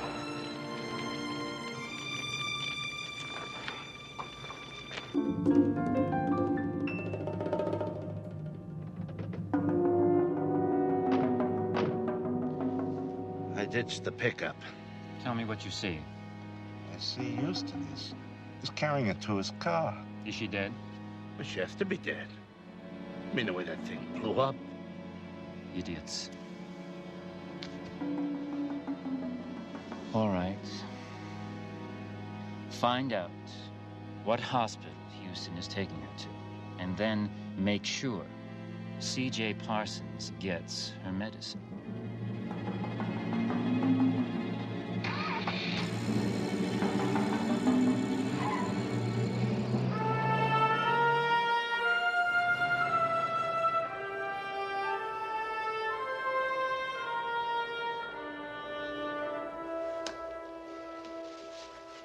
I can only give her advice. Can't make her take it. Thank you, Doctor. Come on, CJ. I mean, listen to the man, would you? I mean, he says you have a slight concussion. What's it gonna hurt if you stay here overnight? Big deal, Houston. Everybody gets a concussion. Everybody gets a concussion, but would you just listen to me? I mean, sit down, all right? Now, I am worried about you. You are a very lucky lady. If you didn't have those seatbelts on, you might not have come out of that accident alive. Houston, I'm going to say this again. It was not an accident. Laurel and Hardy. Yes, exactly. I mean, I know it sounds crazy, but this is what they looked like. Except for Hardy, the fat one had a scar right here on his face, and Laurel had a hook for a left hand. A hook. A hook. And when after the crash, when they thought I was dead, I heard them very clearly say that takes care of Baxter, Reynolds, and Parsons. CJ, do you know a Baxter or a Reynolds? Yes, Belinda Reynolds and Kathy Baxter. We were sorority sisters in college.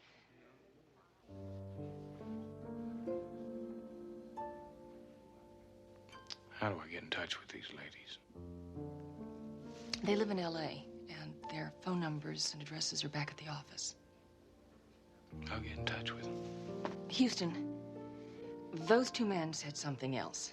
They said that they had only 1 week left to get the other two. CJ, just how many more sorority sisters do you have living in L.A.?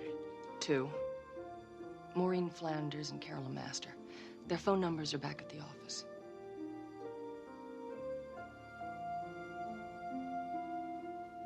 All right. Well, I'll get in touch with all of your sorority sisters and make sure everything's all right. Just do me a favor, please. Just stay here until the security men get here, all right? Okay. Thank you. For what? Not letting them kill you.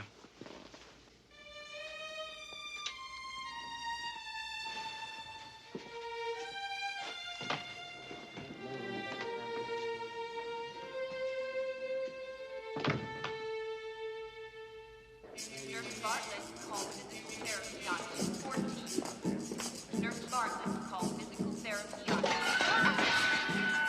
Sorry. Here, let me help you. Thanks for giving me a hand. It's all right.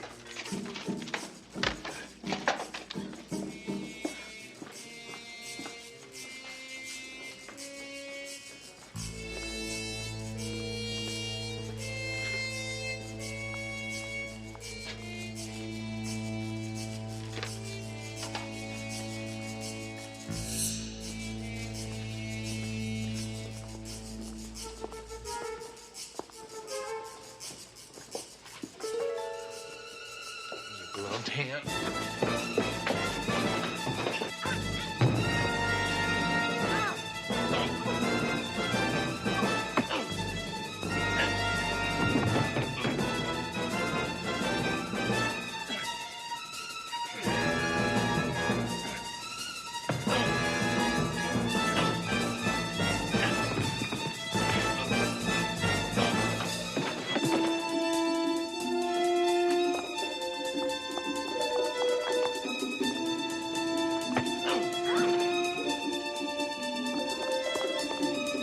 Let's get out of here.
Good evening, everybody, and welcome to the Comedy Classics Club.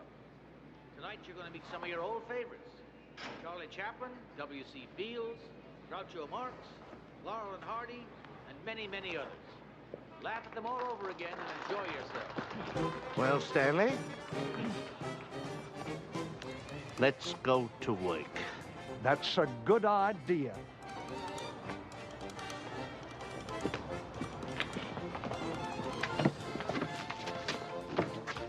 Oh! Oh!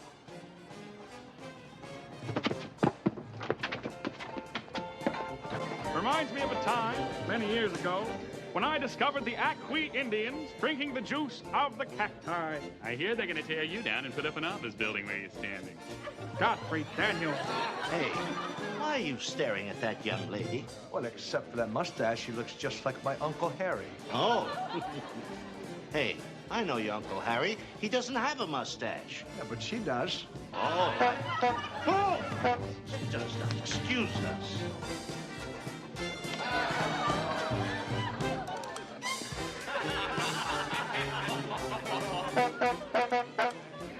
You have a wonderful place here. So nostalgic. Really brings back memories. You pay us great honor. Please, come back and see us often.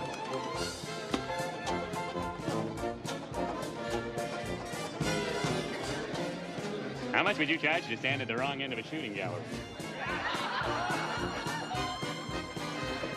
Didn't we meet in Weehawken? Perhaps not. Darling, I'm sorry I'm late. There's so much to be done. The caterers and the dressmaker and then Frankly, I don't think Prince Charles and Lady Di went through half as much preparation for their wedding. Oh, it's just that I want our wedding to be so perfect. And it will be perfect. Because there'll be you. 6 more days. Oh, Jonathan, I'm so excited. I feel like a schoolgirl. And you look like a schoolgirl. You're sweet.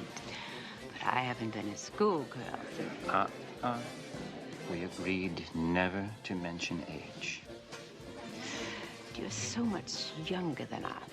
Elizabeth, beauty has no age. It simply is.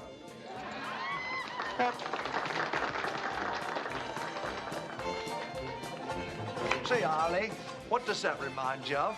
I don't know. What does that remind me of? Well, that's a Thursday. How could that possibly remind anybody of Thursday? Well, it's easy, you see. There's a Monday, and a Tuesday, and a Wednesday, and a Thursday. Hold out your hand. You heard me. Hold it out.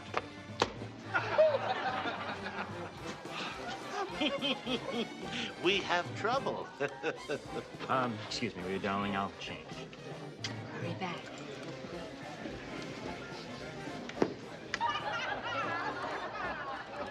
I'd rather have 2 girls at 21 each than 1 girl at 42. What's he gargle with, razor blade? Now, why do I have the uncomfortable feeling that C.J. Parsons is still among the living? Houston lucked out again. Lucked out? Yeah. What are we running here, huh? A crapshoot? If you ask me, we should have pulled the plug. No one's asking you.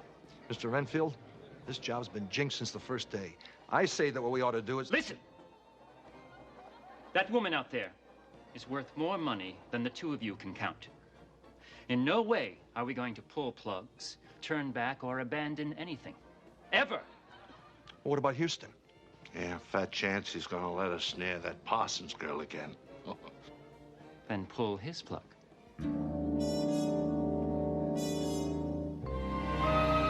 While you were making your police report, I checked on my friends. About 10 days ago, Kathy Baxter, one of my sorority sisters, was killed when her car blew a tire and she plowed into oncoming traffic. Police classify it as an accident? Same as they would have classified me as an accident if I wasn't here to disagree. That's quite a fire. It happened about a week ago. 5 people killed, including another sorority sister, Belinda Reynolds. Arson? Bullseye.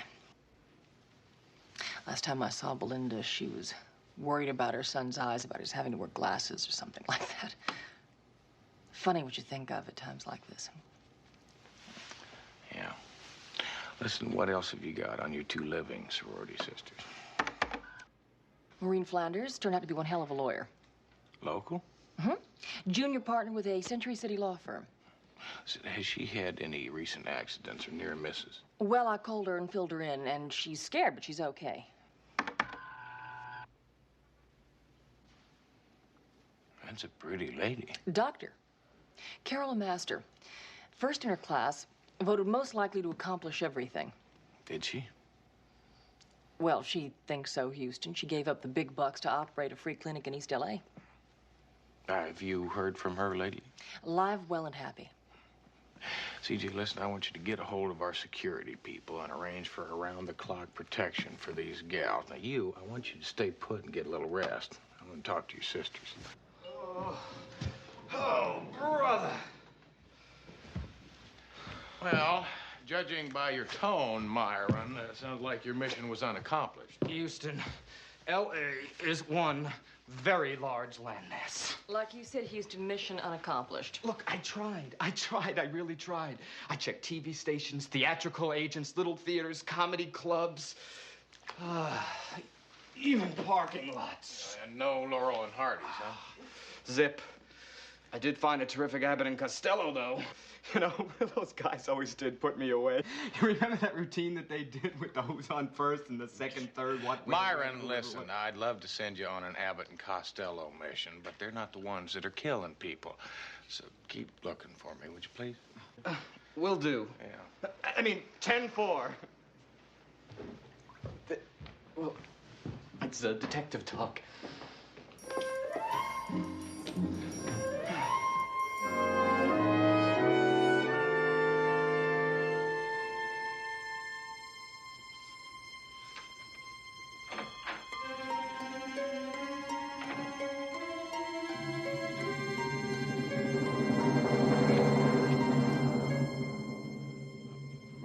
Flanders? Oh, I'm sorry, Matt Houston.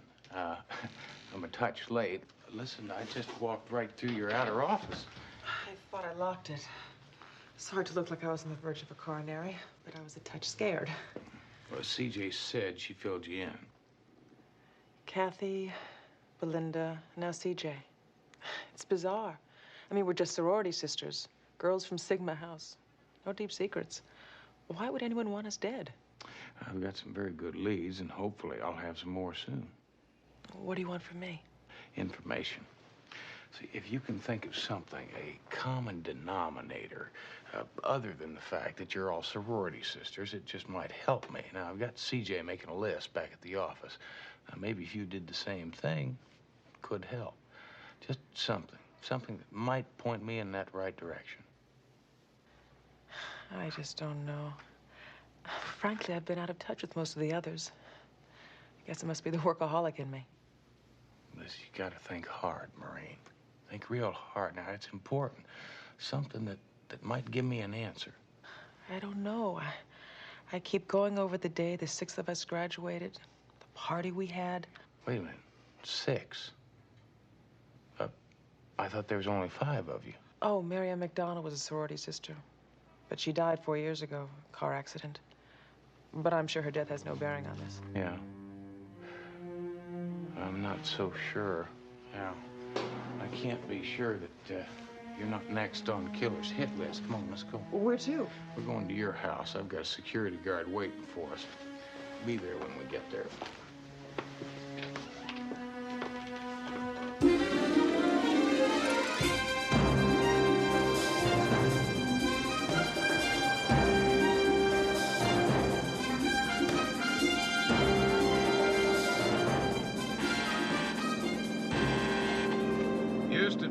It's me. CJ, I thought I told you to go home. I am home. One of the reasons I'm calling is to see if Maureen is okay. Maureen is fine. I just took her home.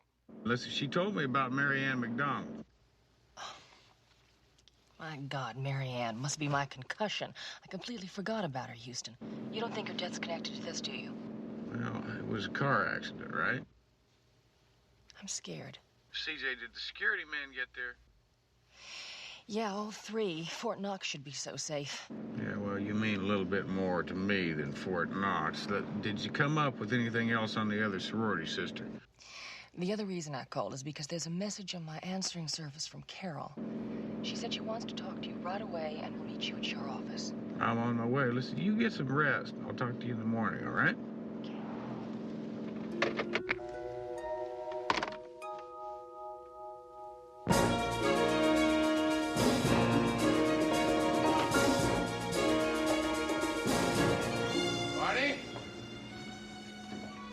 Houston, I'll be up in my office for a bit, all right? Barney.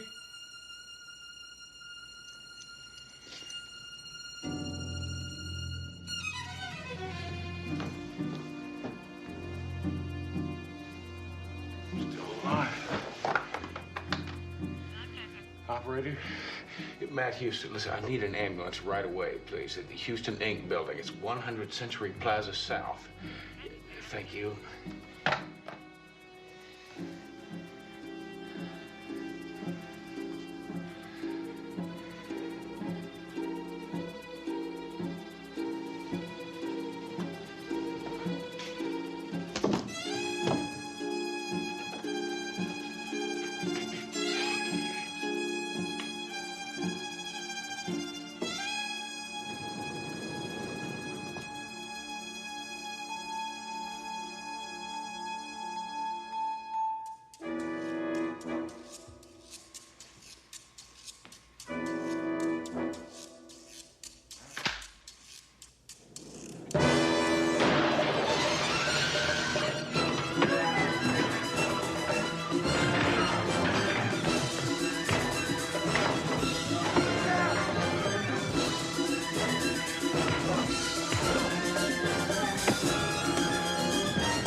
Houston, we gotta make him what was left of that guy who took a swan dive off this building. Name Richard Hunter, would-be comedian, Philadelphia, in town about 6 months. Any other occupation? Like I said, failed comic, got desperate. You name it, he'd do it if the price was right. All of which tells us absolutely nothing. Yeah, except for the fact that these two fellas, one of which was on the concrete at the base of my building, could have been working for somebody who masterminded these murders. Vance, thanks for coming down. I appreciate it. Thanks for the coffee. Bye-bye. Bye, CJ. You know, I sure wish you hadn't come down here. Why didn't you stay home? Come on, Houston. First my sorority sisters, now you. How am I supposed to stay at home? It's a good point. Let's go to work. All right, CJ, these are all the players and their common denominators, at least the ones we know of. I checked the out-of-state sorority sisters. They're all fine. Houston, listen, I'm worried about Carol. I spoke to her on the phone. I filled her in. She said she was going to meet me here at the office. It's been quite a while, and she hasn't shown up. Oh, yes, she has. Doc! CJ. Hi, Doc. How are you? Fine. How Oh, you doing? you look great. Thank you. Matlock, this is Carol Lemaster, the best sawbones Harvard ever gave a sheepskin to. Well, Dr. Lemaster, you can take my pulse anytime. Well, I only wish we were meeting under happier circumstances. Yeah. Well, hopefully the information that you girls give us will prevent us from coming up with another eulogy. Now, your lawyer friend, Maureen, she told me there was a common denominator that we don't know about yet. What's that? Mary Ann McDonald. But she's been dead over 4 years. What could Mary Ann's death have to do with us now? You tell me. Well, there's not much to tell, Houston. She was a lovely girl, voted most popular in the sorority. And she was lucky. Everything fell into place for her. Mary Ann was bright, pretty. She met a real Prince Charming and got married. Just like a fairy tale. Except for the ending. Yeah. Listen, Maureen told me that Mary Ann died in a car accident. Now, where was that? San Francisco. Oh. Houston, where are you headed? San Francisco. I want to find out about the so-called accident. Doctor, it was a pleasure.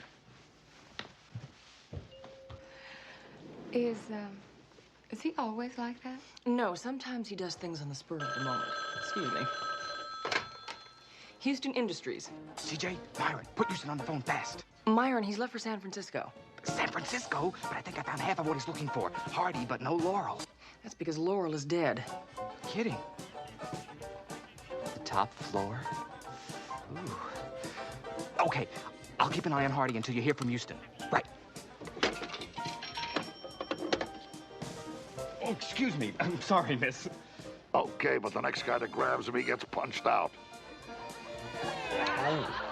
Oh, they used to call me Snow White, but I drifted. Oh.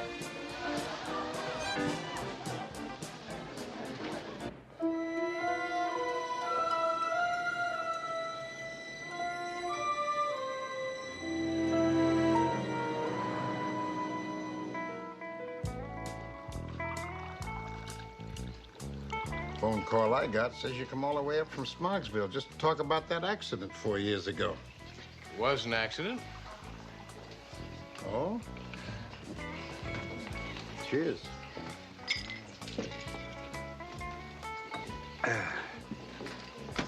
Well, here's the story.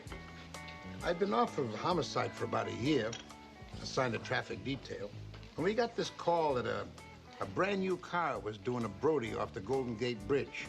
220 feet straight down, plop. Yeah, and inside that car were the newlyweds, Mary Ann McDonald, singer, and her husband, Charlie Singer. Well, we found her, not him. She was strapped in, seatbelt.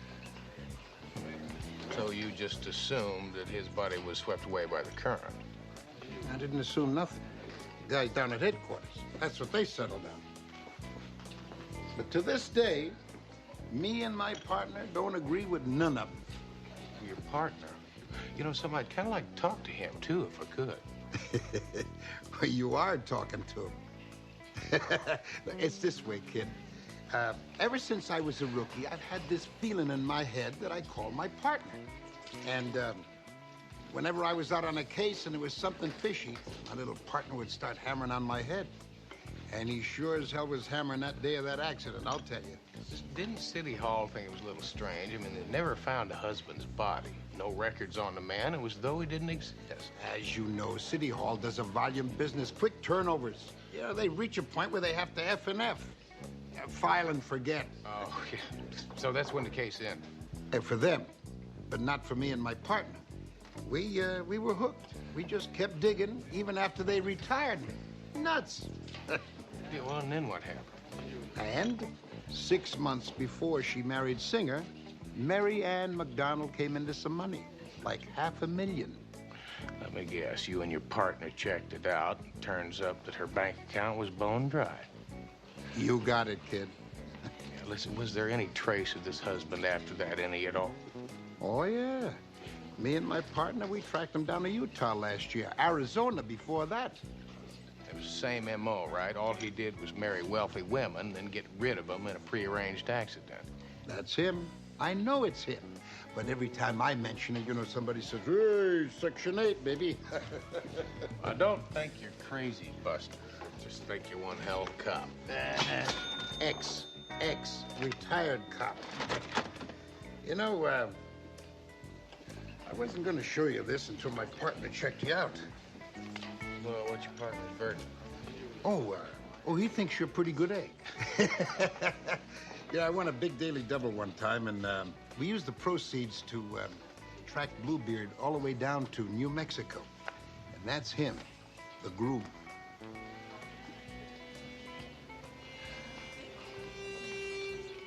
Tell me something, Buster. Can I hang on to this for a bit? Only on one condition. If you catch that creep, you let us know. Me and my partner would feel vindicated if you did nail him. You got it. And I'll tell you what, tell your partner I'd like to buy both of you a very expensive dinner. You know, steak and lobster. Who knows, maybe we'd come up with a big bottle of champagne. Oh, he'd like that. I bet you he would. All right, come on now. From now on, shirts and ties. That's it.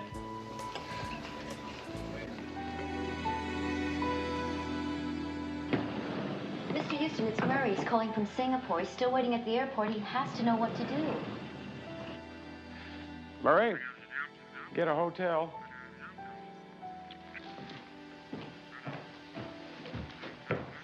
I haven't met the chap. Oh, Houston?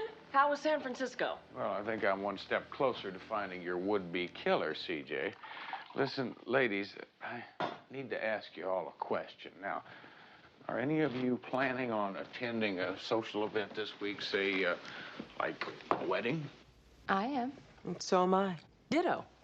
Ditto. So you're all going to a wedding? Aunt Liz's. Who's Aunt Liz? Aunt Liz, Elizabeth Davis, as in Davis Diamond Mine, Davis Steel Mills, Davis Land Development. You might say Aunt Liz is the patron saint of our sorority. Founded it back in the year of the flood. Supported it ever since. You obviously don't read the social columns, Houston. It's going to be the wedding of the decade. Does anybody here recognize the groom in this photograph? It's Charles Singer. The man who married Mary Ann 4 years ago. We were Mary Ann's bridesmaids. The man has made a career out of marrying rich women, and then he kills them off, like he did Mary Ann, and like he plans to do with Aunt Liz. Houston, this doesn't track. Now, why would he want to kill the three of us? It goes like this. Now, he knows that Liz is connected with the sorority sisters. Like you said, the wedding's going to be a very large media event. He's afraid one of you is going to recognize him from a picture, because it'll get in the newspaper, on television, no doubt. Houston, where did you get that picture of Jonathan Renfield? What do you mean, Jonathan Renfield? The owner of the Comedy Classics Club. Jonathan Renfield is the name of the man Aunt Liz is going to marry. Didn't CJ tell you that I found the latter half of Laurel and Hardy last night at Renfield's club? Myron, I forgot. I didn't have a chance. Now, are you positive that the man in the photograph is Jonathan Renfield? Well, of course it is. I talked to the man while I was there last night. Better get a hold of Aunt Liz and warn her, CJ.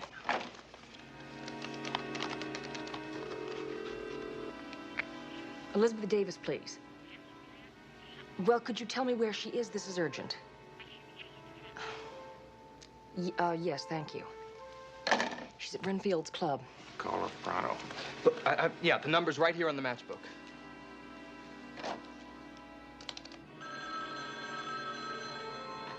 Hello, CJ. How are you? Are you all right? Well, never better. Why do you ask? Listen, I don't have time to explain. I want you to listen to me and just trust me. I'm here with Matt Houston. Now, he has proof that the man you're about to marry is a killer. CJ, are you serious? I'm dead serious. But what in God's name am I supposed to do? What you do is nothing. You stay right there. Matt and I are on our way over now.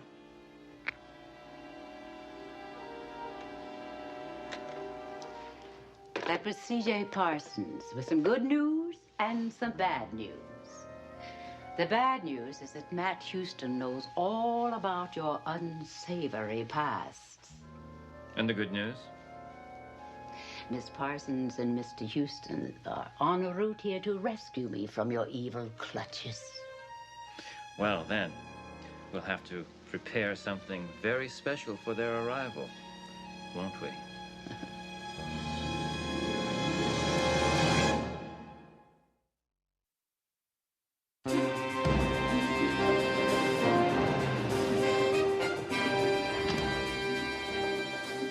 What if Renfield doesn't want to see us? Well, CJ, he won't really have to see us. I mean, we know what he looks like by just photo.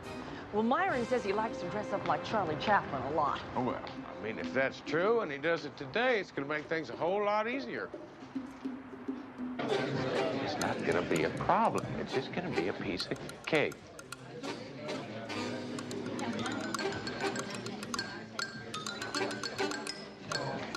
Oh, boy.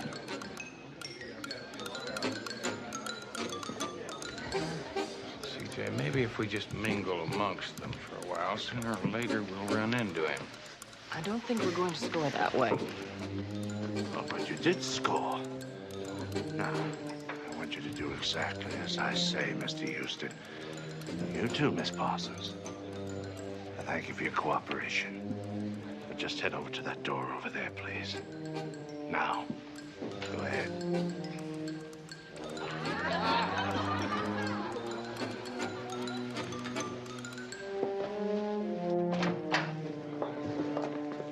CJ, welcome. I haven't seen you since one of my weddings. And never mind the amenities, Jonathan. Did you bring the car on the front? Yes, ma'am. CJ, why do I get the distinct feeling that Aunt Liz is not playing on our team? Simple. I now have a team of my own. Meaning Mr. Renfield here has been your second man all along. Just tell me something. Why are you doing this? When I fell in love with Jonathan, and I do love the man, I had a complete background check run on him. It told me everything. You knew that he killed 2 previous wives and 3 sorority sisters. Lizzie, you've got to be sick. Why didn't you just elope and save all the publicity? Elope? The daughter of Horace Pennington Davis elope? Mr. Houston, we're members of the aristocracy. And when we married, like it or not, it's a media event. And you went along with all this? Knowing full well that 5 innocent ladies would have to die? I went along with all this because Elizabeth has enough evidence to send me to several gas chambers. Yes. If after Jonathan and I are married, I should suddenly die, then that evidence will immediately find itself in the hands of a very dear and old friend, the chief of police. CJ, I never did like name droppers. CJ, watch her phone Vince.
some, lose some.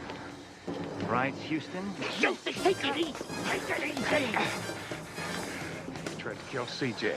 Used to forget this guy. He's going to jail for the rest of his life. He's not worth it.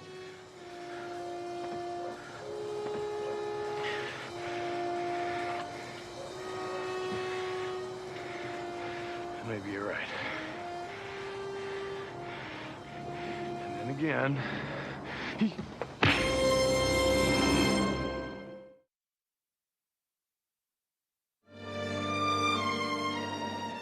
This might just wet your whistle here. Oh, doesn't that look Oh, it looks good? wonderful. Mm-hmm. Tell me something there. What's a fellow like you doing running a bar? I mean, being a retired cop and all, is a little dangerous. Yeah, but, you know, a little more income. I can't argue with that. Yeah. You know, Renfield was a real pro. I mean, it's just like with all his victims. He really did his homework on Elizabeth. I found out that Aunt Liz was a classic comedy freak. And he built the classic comedy shop just for her. Hey. Well, Mama. Okay, I'll talk to you later. Yes, Mama. What a handsome man. Who, Mama? Well, Oh, that's Mr. Buster. oh, so he's the one who was a big-time San Francisco policeman, huh? Yeah, he supplied all the information to help Houston break the case. Boy, they sure got good-looking cops in that San Francisco. Come on, they got good-looking cops in L.A., too. Really? Oh, you could have fooled me. Oh, buonasera, CJ. Houston. Listen, Mama, I'd like to meet a friend of mine, Buster. Oh, How do you you do? How is Mrs. Buster? Well, there is no Mrs. Buster. I'm a widower. Oh, what a coincidence. I'm a widow, too. 15 years. 15 lonely, long years. Won't you sit down, Oh, Mama? I really shouldn't. Mama, what are we going to have for dinner? We're starved. Oh, yeah, I'm hungry. Yeah, well, dinner would be a great idea. Oh, I accept, Mr. Buster. I know a wonderful restaurant. You know, they make aperitif not as good as mine.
Better cock your pistols.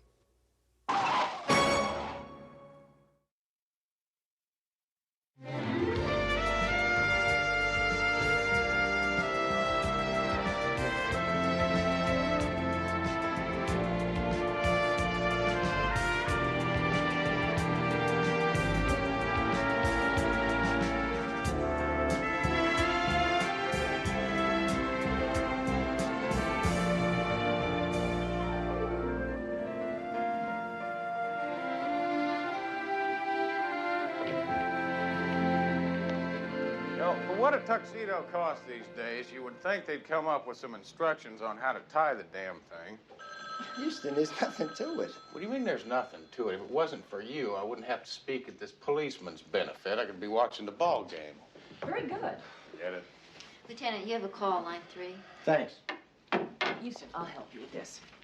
Now watch what I do. It's easy. It's not easy. You know, the same fellow that designed this designed the Rubik's Cube. Yes, sir. I'll meet him behind the convention center.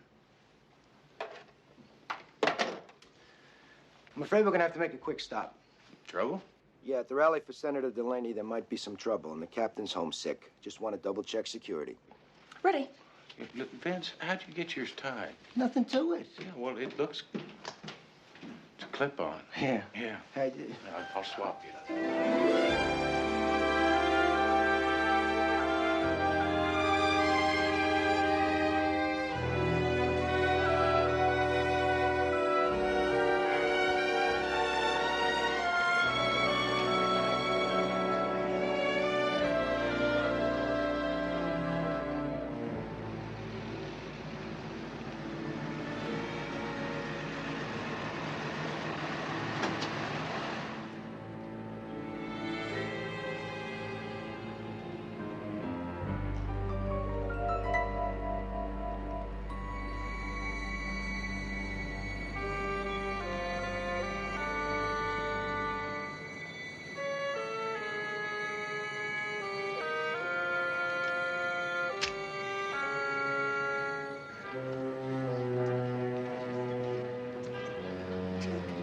Just got the word. The senator's left his hotel and he should be here any time now.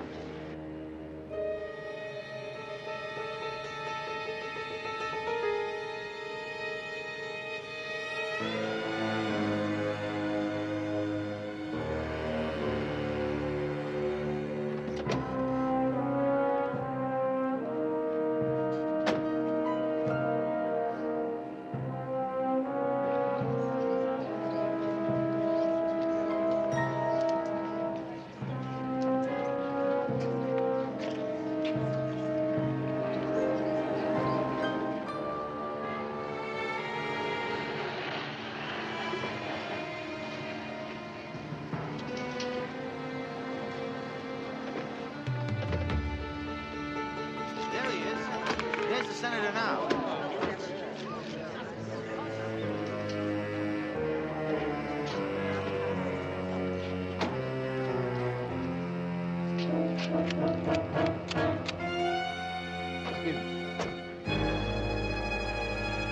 Good to see you again. Hey, Bob, look out!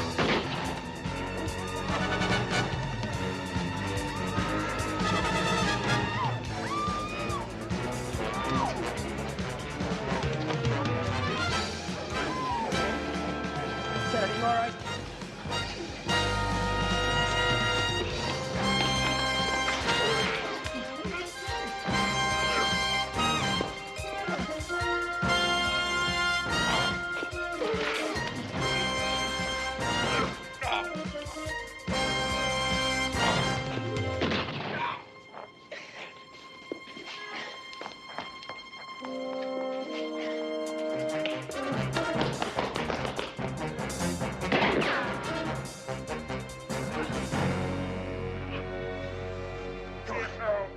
You all right? No.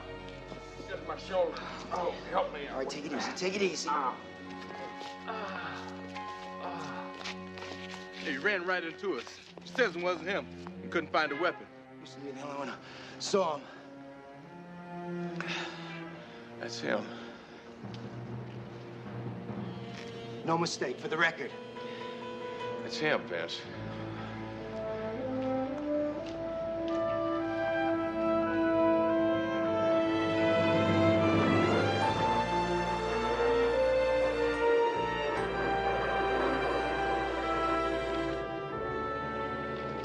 It'll be nice having a real vacation.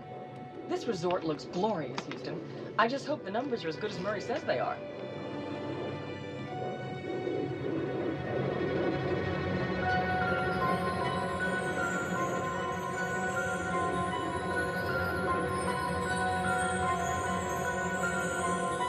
It's my kind of investment. I could easily crash there for a month without any trouble at all. Oh, Don't say the word crash when you're flying near the Bermuda Triangle, CJ. Sorry about that. Your shoulder still hurt after 3 months? Just a little bit.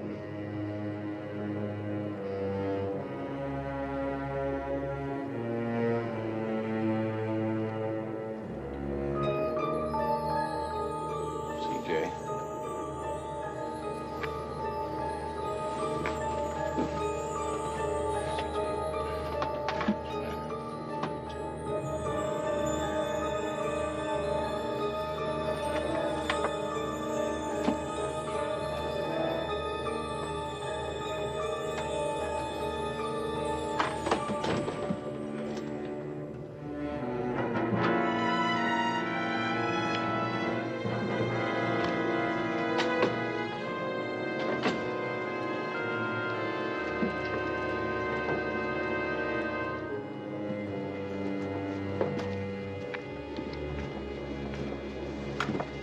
Is that a new court? 129er.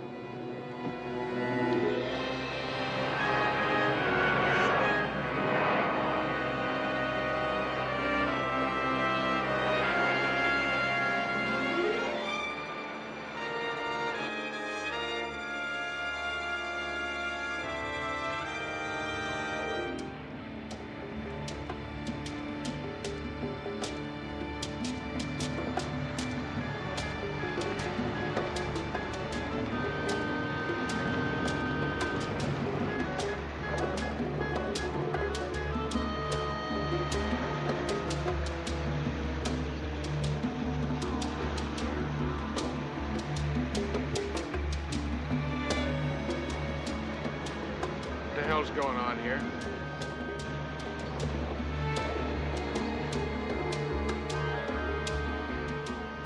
Are we on an island or what?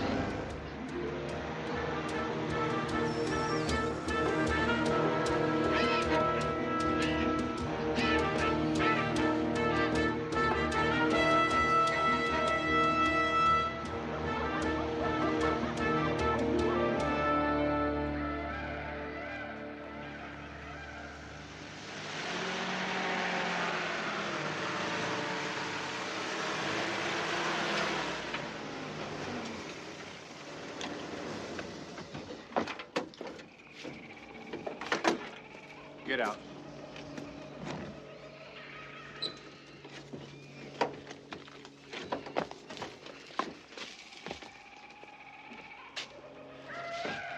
Follow me.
You asked what we're negotiating for.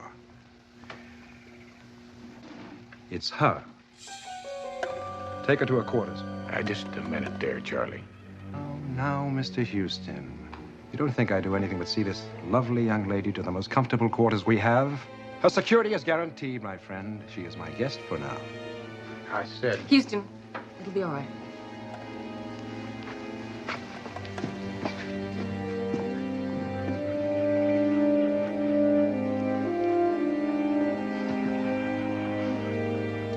I'm very pleased you care so much for her, Mr. Houston, because we have something very serious to discuss.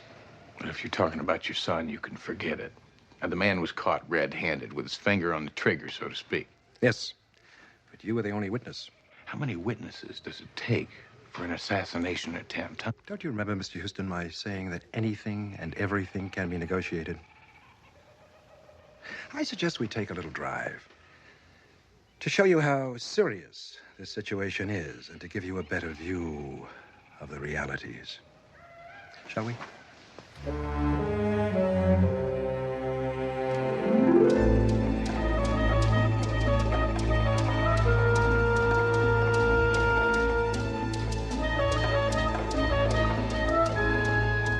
There is no escape from him.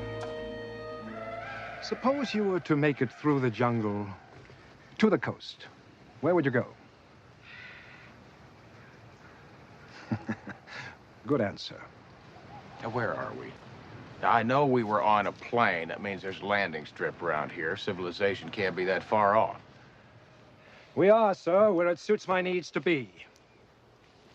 I am Lord, Baron, you name it. Master of this place, if you will. For a few million in donations to a certain government from time to time, my privacy is ensured. It helps me out a lot. I'm still in the dark. Precisely. That's the point. You remain so. Could we just get down to it now? You've got to be crazy. Now, how can I get your son released? He's in jail without bond.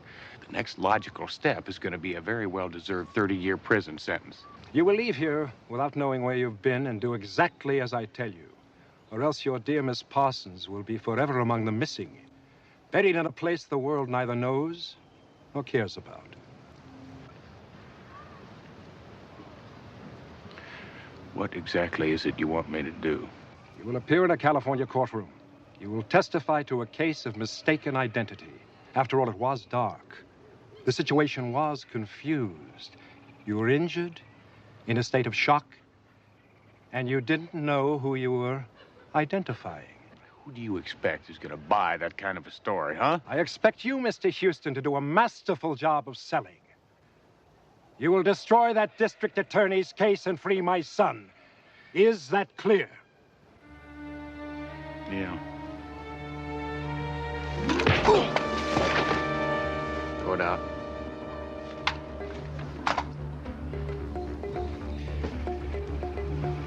I'm sorry you did that. Save your apologies for later, all right? Now, here's the way it's gonna go.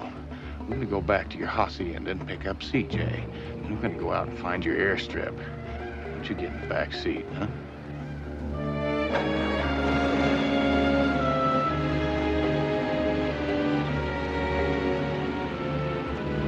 I sincerely hope we could settle this without a show of force.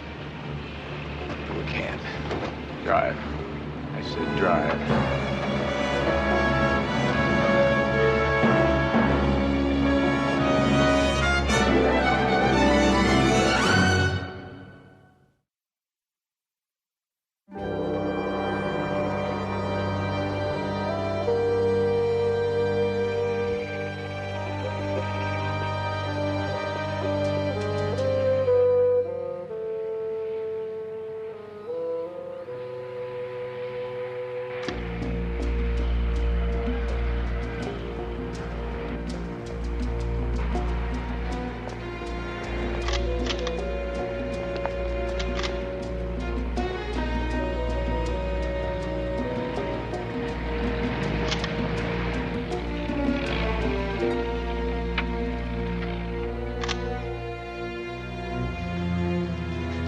Out of the Jeep.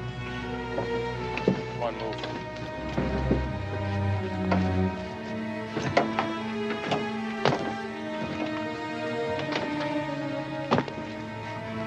the house.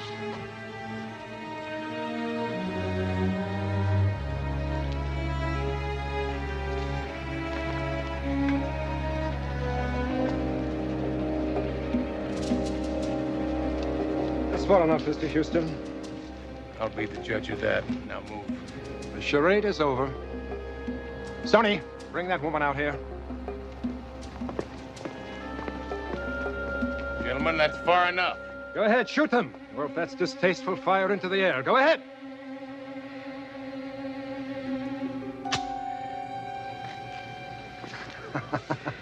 You're a brave man, Mr. Houston. I thought you might try an escape attempt, so I have the accompanying guards carry unloaded weapons. I'd hoped we could do business on a basis of mutual trust, or at least with an understanding of the realities. But I see that's not meant to be. Pity, really.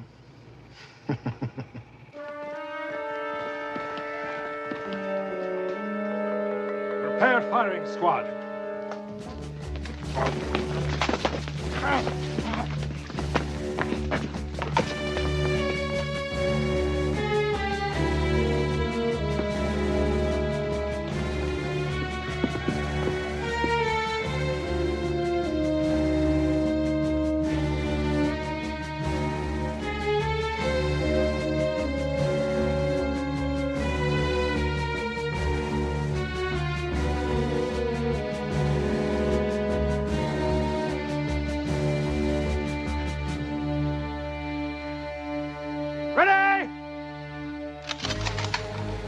Duvall, what are you doing? Your problem is with me, not with her. Let her go. Aim!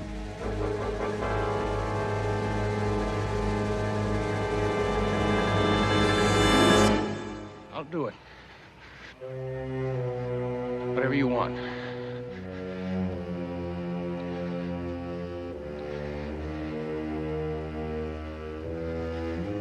Stand clear.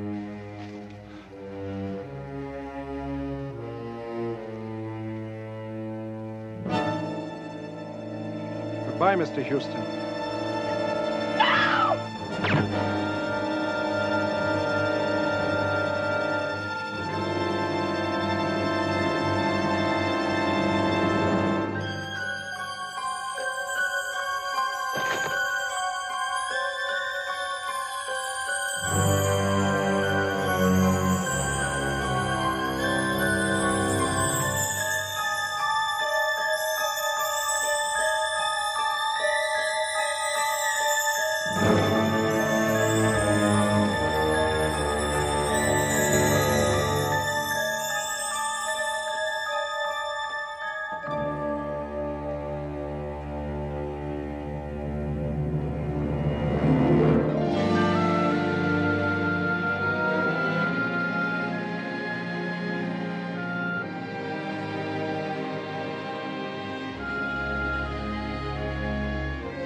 Houston.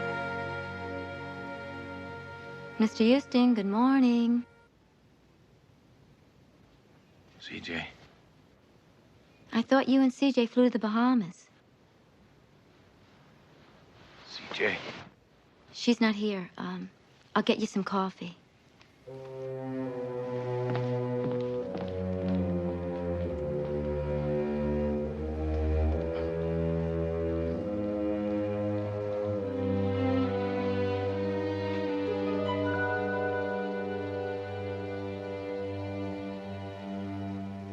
Pam,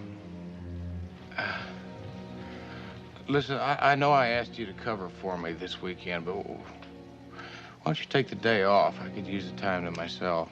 Sure. Are you all right? Yeah, I'm fine, really. But you spend some time with that fellow of yours that never complains about your overtime. I will. There's nothing I can do? Not a thing. Okay.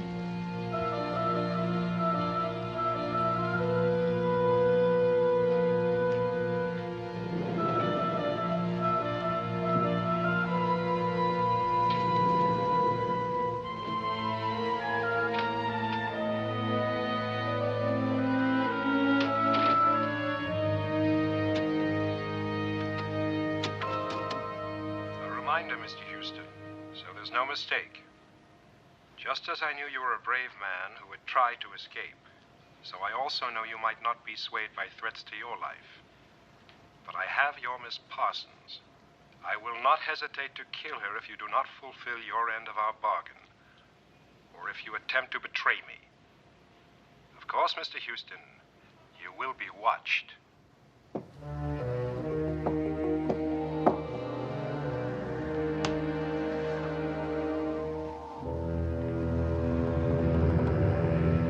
Hey, let me read your lips, because his ear doesn't hear so good from the war. I'm getting confusing signals here. Got a problem, Vince. Now, it's my testimony that's gonna put that kid away. Kid, he's a trained assassin, one of the best. Don't understand, Vince. You don't send somebody to prison unless you're sure, and I am not sure. Now, maybe I just wanted it to be the kid that night. I don't believe this. And I talked to Judge Risk, and he understands my concern. Now, he tells me there'll be a hearing within 72 hours. I mean, you're recanting your testimony. There's nothing else I can do, Vince. Come on, you put that garbage on the street. That is up to the judge to decide. Now, the law says beyond a reasonable doubt, and I've got a doubt, Vince. Wish you understood my concern. What does it take, huh? What does it take? I mean, I can buy a rummy with a pint of Muscatel, a prison snitch with a favor, or a junkie with the price of a fix. I mean, I know judges can be bought. I know cops can be bought, but what does it take to buy a Matt Houston? Leave me alone, Ben. Come on, tell me what it takes. It must be something really big, because you know what? I never thought I'd see the day. You just knock it off. I mean, what do you give a man who's got everything? Educate me. I think I made a mistake. What? Matter of conscience. Here's your conscience. You know, if anybody would ever told me to stay would come, I would have bet my kids against it. I'm gonna fight you, Houston. I was on that case, too. I've got some testimony of my own. And you make me sick.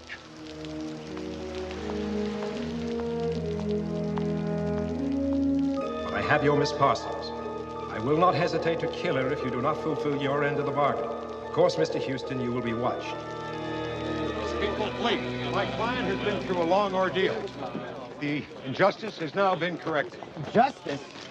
Mr. DeVal was being charged based on the testimony of one individual. That testimony has been recanted, all charges have been dropped, and he is free. Free to kill again. Lieutenant, I'm warning you. This man is a known terrorist. Now he goes scot-free because of him. One more word, Novelli. I'll see you in court. It stinks.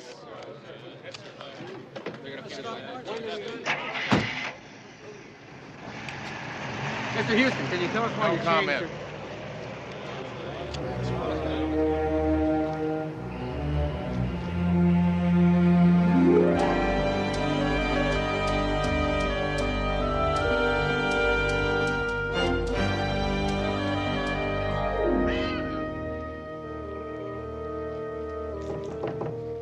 Come in. Sir, just got word by radio. Your son's been set free. That's it. We won't need that girl anymore. Take her out and kill her.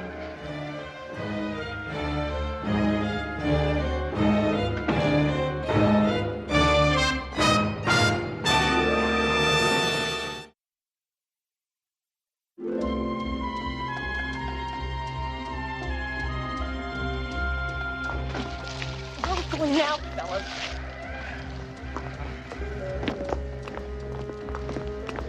Hold it! Bring her back inside.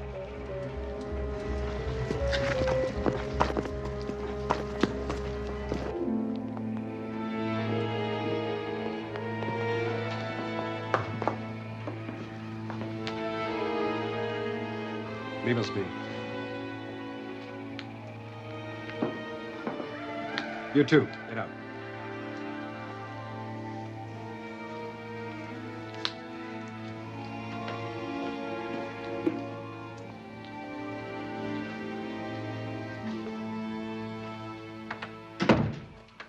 She's an idiot, but she helps pass the time. We're thousands of miles from nowhere here. So few diversions. I'm sure you understand that. You look like a woman of obvious intellect. taste, class. What is this? Oh, I see. Not good looking enough for you, huh? Do I offend your tender sensibilities? Would you like to hear some gentle words? Here's some gentle words. I just ordered to have you killed, and I thought I might change my mind. You have 1 minute to change my mind.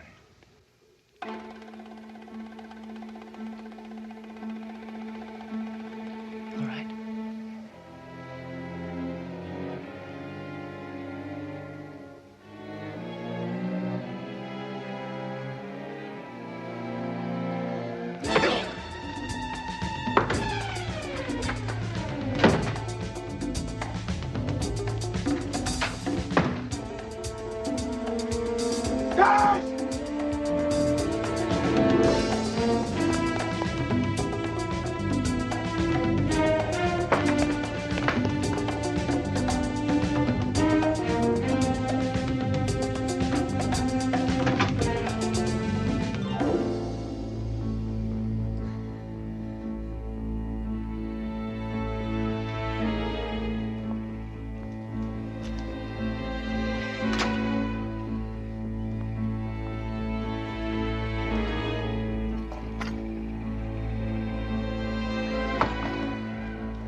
No bullet fire.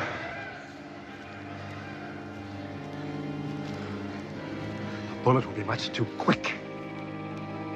Pretty soon we'll have Houston here. Watch each other die.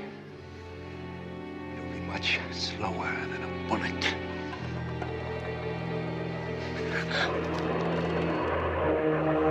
Turn to 129er. 129er is going to take us right out into open ocean. We haven't got that kind of fuel. 129er. So now that we all know each other a little better and we're getting comfortable, and your friend back there's got a pistol trained at the back of my head, would you mind telling me where we're going? Between Florida and the Bahamas, off of Cuba and Haiti, there's all sorts of islands nobody's ever bothered to record. Nobody goes there.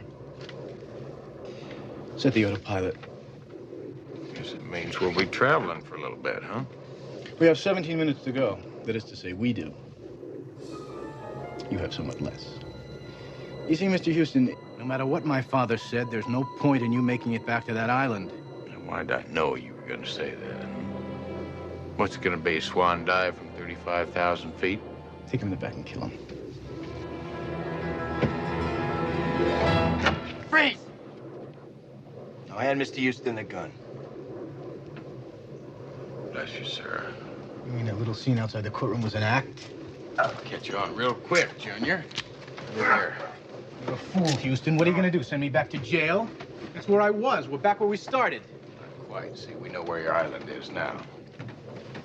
See, Lieutenant Novelli here used to be a captain in the Air Force. He's going to fly you back to Key West and return with the cavalry. You go down to that island and he'll kill her. Not if he doesn't know I'm on the island.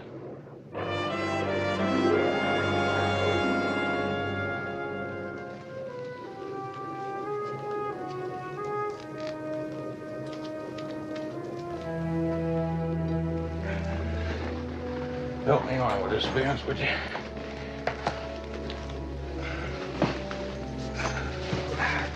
Houston, if we don't land on that island, Duvall is gonna know that something's up.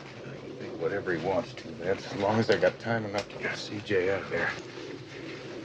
One way or another. One way or another. Listen, were you airborne or Rangers? When was the last time you made a jump? Well, I've never made a jump before, Vance. I was Army intelligence. Where's the cord on this thing? This is it right here. This is it. Relax, it's a joke. Come on, we gotta get going. Good luck. Thank you.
How goes the revolution? Listen, you're probably wondering right now if Matt Houston is the kind of man that'd strangle a woman, aren't you? I think we both know that you would not. Well, the only problem is I happen to be thinking about a pretty lady right now that I care an awful lot about. Her welfare depends upon your cooperation. Now, I'd think about that very carefully. Now, are you and me going to be friends? No? Yes. Good. Good. Hey, you just take it easy. Now,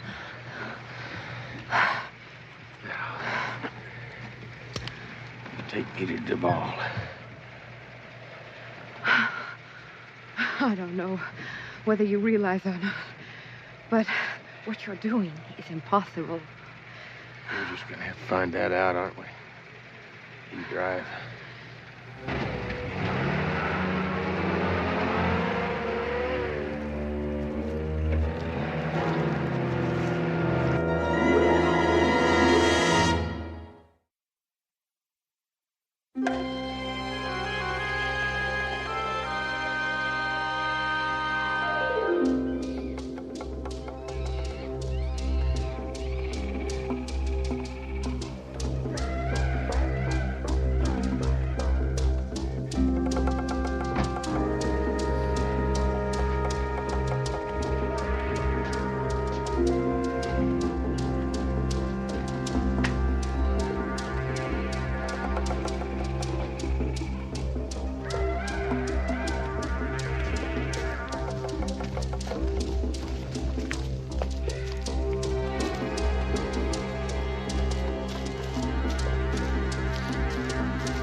Alive.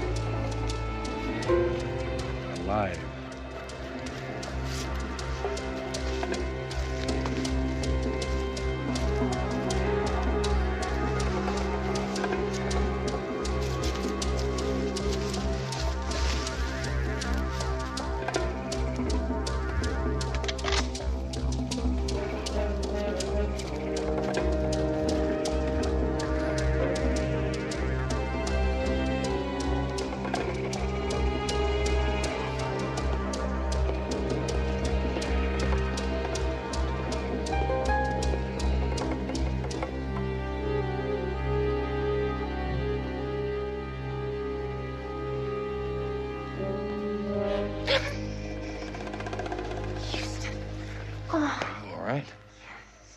How did you get here? Well, it's a long story, but anyway, the problem is going to be getting out of here. Okay, because I have a map of the island. Good. Look at this. It's got to be the landing strip. Now, that's where Novelli's going to pick us up. Let's go.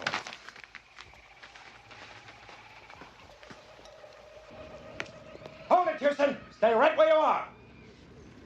Move it! Cover all doors and windows. Look, CJ. This way.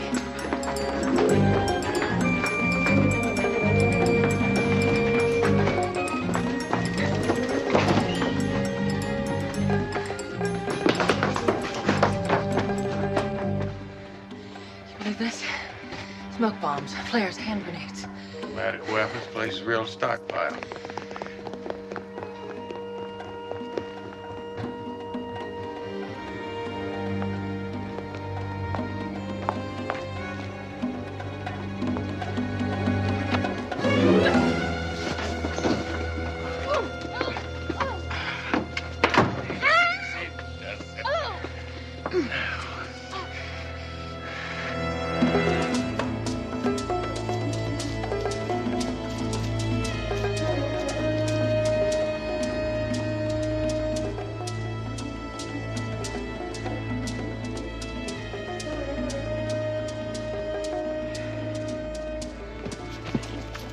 They're going nowhere. It's just a matter of time. Tell me something. You believe in God? I sure hope so. But you hold out your hands. Hold out your hands like a good girl.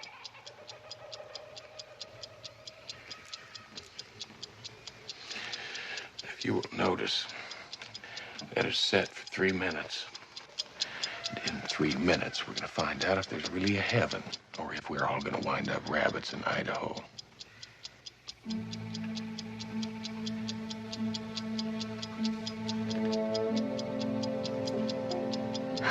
I am a soldier. I have no fear of death.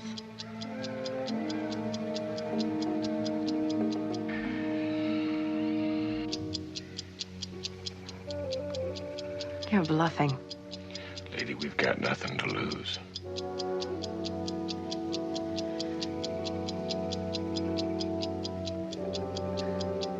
Look, if you want to speak to Duval, well, I think I could arrange it. Please. Please.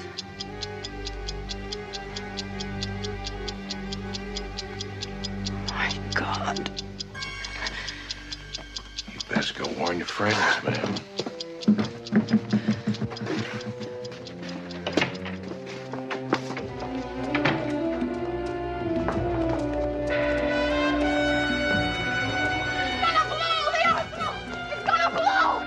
Hold your position! Stay where you are!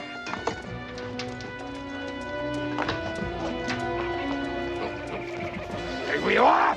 Stay where you are! Hold your position!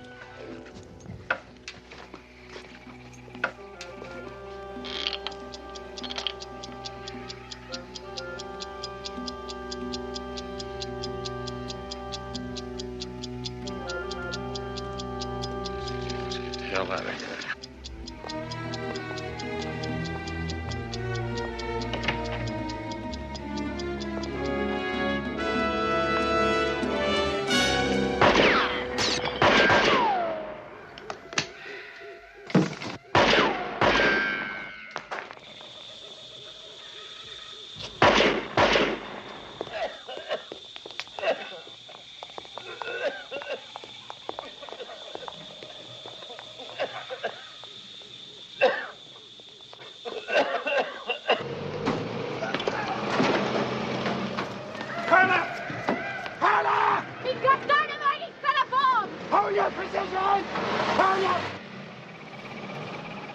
place, Houston! I'm getting the hell out of here! Move!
Houston, it looks like the airstrip is off to the right.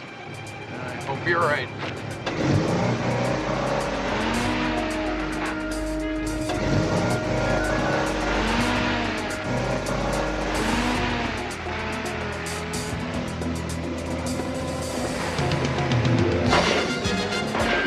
Get out!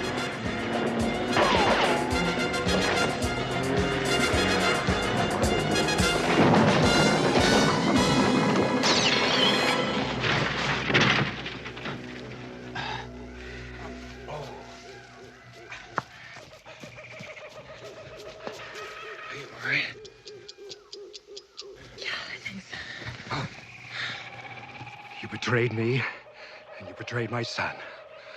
I told you what I'd do.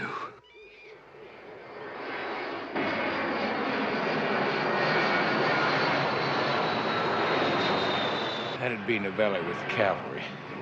If you face it, Duvall, it's over. Your history. There are thousands of islands in this world. Brick and mortar can be replaced. There are always new people I can get. And I'll be back in business, my friend. But you will not be here to see it. No, you will not even be here when those planes land. You will be dead.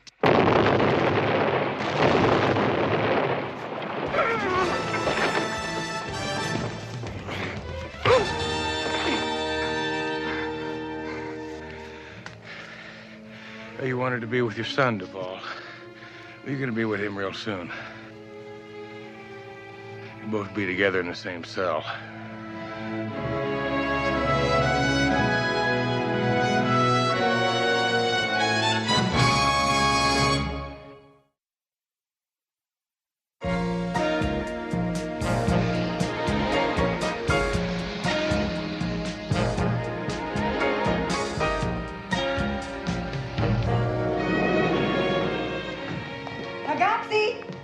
Ragazzi, dove siete? Ma che state facendo? Oh, facciamo tardi, eh? It's late. What's the hold up? Oh, you can't tie your tie. It's such a simple thing. Mama, they're dragging their feet because they don't want to go to the opera. Well, that's not true. It's not that I don't like the music. I just can't understand it. See, I don't speak Italian. Yeah, I speak Italian. It's Greek to me. Oh, per carità, I love it. Oh, a proposito, your wife's downstairs waiting for you in the car, so hurry up. Lieutenant Novelli, telephone, line 1. Be right back. Anyway, Houston, it's for charity. I know it's for charity. I bought the tickets, but does that mean I still have to go? Well, you don't have to go. It's the mayor, it's the commissioner. I think it's a good idea. Houston, there's a bomb scare at the Coliseum. Can you give me a lift over there and some backup? You got it. Listen, ladies, why don't you go on ahead and enjoy yourself? This is an emergency. We'll be there as soon as we can. Oh, benedetta vita dei poliziotti. Oh. Isn't it the truth?